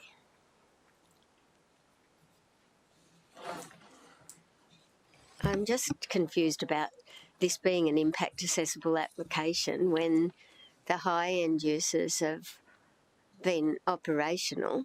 So is the pool. So I'm just a little confused at why it is an impact application. But it isn't it, and it's here. It doesn't matter. I just don't understand the history that has required it to be impact accessible. Councillor Fowler, did you have your hand up? Thank you, Chair, and through you, I just had some questions just around the closure times and safety. So are there any current tenancies in the Burleigh Pavilion that operate beyond 12 a.m? No. So would there be any restrictions with this approval to prevent future applications for closures at 2 a.m? Through the chair, they've applied for consistent hours of operation between 6 a.m. to 12 a.m. They could make an application in the future, but it hasn't been proposed as part of this. So outside of this application, and I'm not sure if you can answer this, so I apologise, but is there a strategic approach to safety across Burleigh in terms of how many 2 a.m, 3 a.m closures that we are allowing from a precinct perspective? Have we done that strategic look in terms of safety, looking at the whole precinct? Through the chair, it's not my understanding we have. At the moment, it is 12 a.m. Through the chair, not to my knowledge, Councillor Fowler, in relation to town planning. I know there was some sort of recent discussions and workshops, but nothing that's yet eventuated into kind of a formal policy position or statutory planning requirement that we could have regard to if an application did come in. All we could do is assess it as an impact application at the time. There'd be a social health and impact assessment that would go with that, and that would be kind of the limit of our assessment. Chair, it's probably a separate conversation, but I think it's an important one to have as what is the, we're having a look at CCTV and safety across the city in the August round, but in particular with Burleigh, what is that strategic approach to safety in terms of those closures, and do we limit it to a certain amount, and what does that look like as a strategy moving forward? But yeah, separate to this conversation. Thank you. Councillor Martin, question? Thanks, Chair. Just to the parking loss, the 6 parking, I suppose my question is around future city works. I'm aware of there's previously been consultation on the headland car parking arrangement, which would see loss of car parks. But are there further opportunities within the placemaking work that the city is doing, given these are city car parks, to accommodate the loss of these parks elsewhere in and amongst future stages? Could we perhaps increase or find substitute car parks? That's probably going to be difficult for planning officers to answer. Emily, you might be able to have a crack at that one. Excellent. Through you, Mr. Chair. So we're currently doing concept plan works for Burleigh Heads, and what we're looking at is relocating car parks into Rudd Park, so literally across the road, which would offset. So there's no loss of car parking in this area. We're just moving them to a new spot. Sure. So we're doing concept works for this area at the moment. So John Law's Parks are up to the headland. We're doing Rudd Park and then Mowbray Park as well. So we're doing a precinct concept plan. So while there's changes in car parking here and proposed on the headland, we will be relocating them into Rudd Park across the road from the pavilion. Based on a future decision of council, of course. Sure. But essentially these 6 loss of car parks could be swept up in. We could find these 6 parks in the other area. Yes, that's what's been accommodated for. Any other questions for Emily while we're talking in the parks side of things and that side of it? We'll take that as a no. Any other questions for planning officers?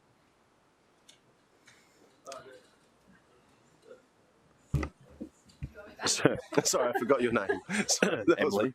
Thank you. Yeah. What's the timeline on that report? Will there be a significant period between loss and supply, or is it fairly much ready? Or So we're just about to go into community consultation next month on the proposed concept plan, and then we'll go from there as to how that goes and when we can move into detailed design. But proposed works are to commence in Rudd Park from July of 2026. Yeah. Why not? Thank you, Chairman. I'm just confused how we're going to consultation on something we've never seen. Have I missed it, or did... I don't recall seeing it. It might be my error, but... Well, lots of things come to this committee, Councillor. This is one of them that doesn't, so I couldn't... I just wonder if the officers can tell me, did the new parking suggestions go to a council committee? I think it's more than parking that we're talking about, but...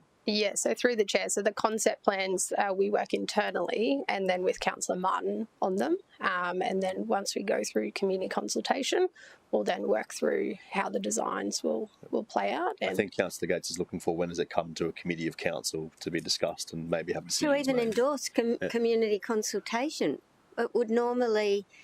Wouldn't it normally be a decision of council to move forward with something of that nature? So through the chair, master plans generally come through to council, but concept plans don't. Oh. So there will be a report on Emily the difference. on the response, bang, bang. There will be a It report just shortly sounds on the when you're difference. considering 3 parks and introducing car parking, it sounds like a pretty monumental change to the parks that's being proposed, and I'm just surprised that it hasn't been something we've considered. Have we? Pretty sure when Councillor McDonald in the last council, I'm sure that she brought it up in council. Can't remember what report it came back as, but I know that she actually wasn't in favour of taking the parks and putting them in Rudd Park. So it has come through council at some stage. That's right. So we've strayed away from the DA. Emily will get an advice note to councillors about what previous decisions of council on this project, which is separatist, have been made and what the timeline looks like, if that's okay. Sure. And it may be my memory. I'm getting old. I would never suggest anything like that, Councillor Gates. Thank you. Any other questions for officers? Look, I think the comment was, let the minutes reflect it. I'm agreeing. Hey, it lasts a couple hours. It's a good start. Okay. Before this completely gets out of control, is there any final questions for officers before we go to the recommendation? That being the case, we have a recommendation from officers. Do I have a mover for the recommendation? Councillor Martin is happy to move it. Councillor O'Neill is happy to second. Councillor Martin, I'd offer you the chance to open. Thanks, Chair. And I do want to acknowledge officers. This one was an extended consultation, especially around the nuance of an infrastructure agreement. You know, this is a historical site. You know, there's a lot of changes. There's interaction with the state. We've consulted with the state who's provided consent on the proposal, but there's also a lot of, I guess, paperwork tidying up, bundling this into the one DA, which I do acknowledge there was some objections, but I think reading those objections, some of those were perhaps maybe a little misguided in, you know, there's no additional hours. There's no extended hours. There's no extended trade of that top floor. What we're talking about is essentially, and we saw it on screen, we saw that pool, which is empty and used as a storage. It's quite sad that one of our best tourism products, you know, is unused. So the lessee there has proposed, yes, something different. It's not a Rackley swimming, which are no longer there. It is vacant, but something a bit different, which is the yoga and the health, but also retain the pool. Entering into that infrastructure agreement to get some safety improvements is really welcome from my perspective. You know, it's quite dicey at times having a car making a decision where they're going left or right for parking, and you've got 2 zebra crossings, a lot of families and kids going across there. And I'm not sure if all councillors would be aware, but that zebra crossing is where the Ocean Way turns. The Ocean Way doesn't continue along the hill, so that is the wider path of the Ocean Way. I think this is probably what the community sees is this in isolation, but down the track we're obviously looking at the master planning or the concept planning of Burleigh Hill, and there might be future opportunities to widen that path, continue to improve parking arrangements. But for now, for this DA, essentially there's no change on the bar. It is purely the activation of a dormant site. And given the state as a landlord have given that consent, I find it difficult to run a refusal when we've got one of these operators that are really selling the Gold Coast, selling Burleigh heads. I mean, I'm not sure if we'd have Elvis or Basmark here if we didn't have rickshaws there underneath. So it is a fantastic tourism product. I would absolutely support, healthy regulation, though. Safety is paramount. Really welcome the comments from Councillor Fowler, especially as Councillor Fowler and I met with the local member around CCTV recently. So I want to reaffirm my commitment around ensuring that those operators and those visiting Burleigh heads will need to be law-abiding and positively contribute to the area, because we do have residents in this area, but it is also a tourism location. So on the basis of the application, I think it's worthy of support. Thank you, Councillor Martin. A speaker against the motion? In that case, Councillor Martin, you need to close. You're happy to leave it at that? Very good. Debate is closed. We'll take the vote. All those in favour?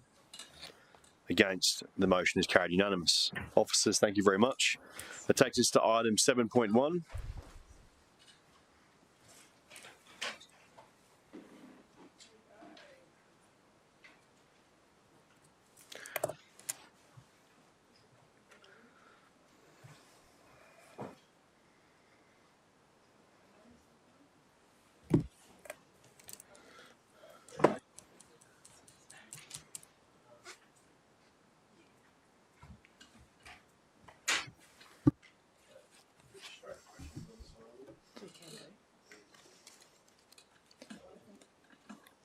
Depending on the questions.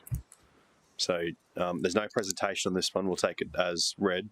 If there are questions, we can decide if we need to move to closed or not. Councillor Fowler. Thank you, Chair, and through you to Peter. When considering the managed affordable housing, I just had a question under the policy shift. So could a multi-stage... Oh, sorry, we've got to go No, closed. not for that, we don't. That's not budgetary, that's just in the policy. Unless, Alicia, I don't think we have a problem there. It's only if we start... Potentially. Yeah, so... Righto. Move to close. Seconder. Councillor Martin, all those in favour? Move to close, please.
Councillors, thank you for those questions during closed session. Councillor Fowler, if you're happy to move the item, I'd come over to you and would seek a seconder for the item. Councillor Patterson, thank you. Councillor Fowler, wish to speak to it? Thank you, Chair. I'm really pleased to see this report come through, and while the report's confidential, I believe the recommendations do strike the right balance to support our community and our local sporting clubs and encourage more affordable housing across the city. Council may recall that it was myself who raised a general business item to really have a focus on the sport and recreation clubs as part of this wider piece of work, and I'm really pleased to see that that was included. And yeah, welcome stronger support for affordable housing as well. As we all know, we should need to really remove barriers, not add to them. So I think that the city's role to play is really great to see more diverse and affordable housing options across the city. So while I can't discuss the contents of the report today, I'm very pleased with the direction and look forward to seeing the policy at the upcoming GAF meeting. Councillor wish to speak against the motion? Councillor Fowler, to close. In that case, we'll take the vote. All those in favour? Against, the motion is carried unanimous. Councillors, that deals with item 7.1. We do have a general business item that was provided beforehand, so we'll go to that GBI now from Councillor Doran. It is up on the screen. Councillor Doran, did you wish to quickly brief councillors on what the GBI is about? Yeah. Thank you, Chair. Thank you for accepting the general business item. Why do you seem surprised? I was just being polite. Early in May, I noticed what I perceived to be a hot air balloon taking off or landing from Greenheart Stage 2, and at the time addressed that through the City Inspectorate, who investigated, and we could not sustain that because of my terrible photography skills. But subsequently was found that that at the time there was no licence for any operator on the Gold Coast to operate a hot air balloon on the Gold Coast. They had all expired. And diligent city officers then sent a letter to all previous and current known groups to operate hot air balloons on the Gold Coast on the 12th of May, reminding them of their obligations and suggesting, and I've included this in the pack to councillors, and suggesting that they apply for their licence and contact the City Standards team. As on 12th of May, I also circulated a photo from the morning of the 5th of July where I saw four hot air balloons in the sky that to me appeared to be landing or somewhere around Emerald Lakes. So councillors, I wasn't looking for this, but now that council is aware that there are aircraft operations defined under our local law requiring permits to operate for their safety and also the safety of users, to ensure, for example, that there are accurate flight logs, that there are safety measures in place and they comply with CASA, etc. And we now know that there are none. I think that this general business item creates an urgency for city officers to proceed and try to address this. I'm happy to answer look to answer any questions and then close up if you want to. That line of the day, very good. A seconder in Councillor Gates is excellent, so the GBI is there.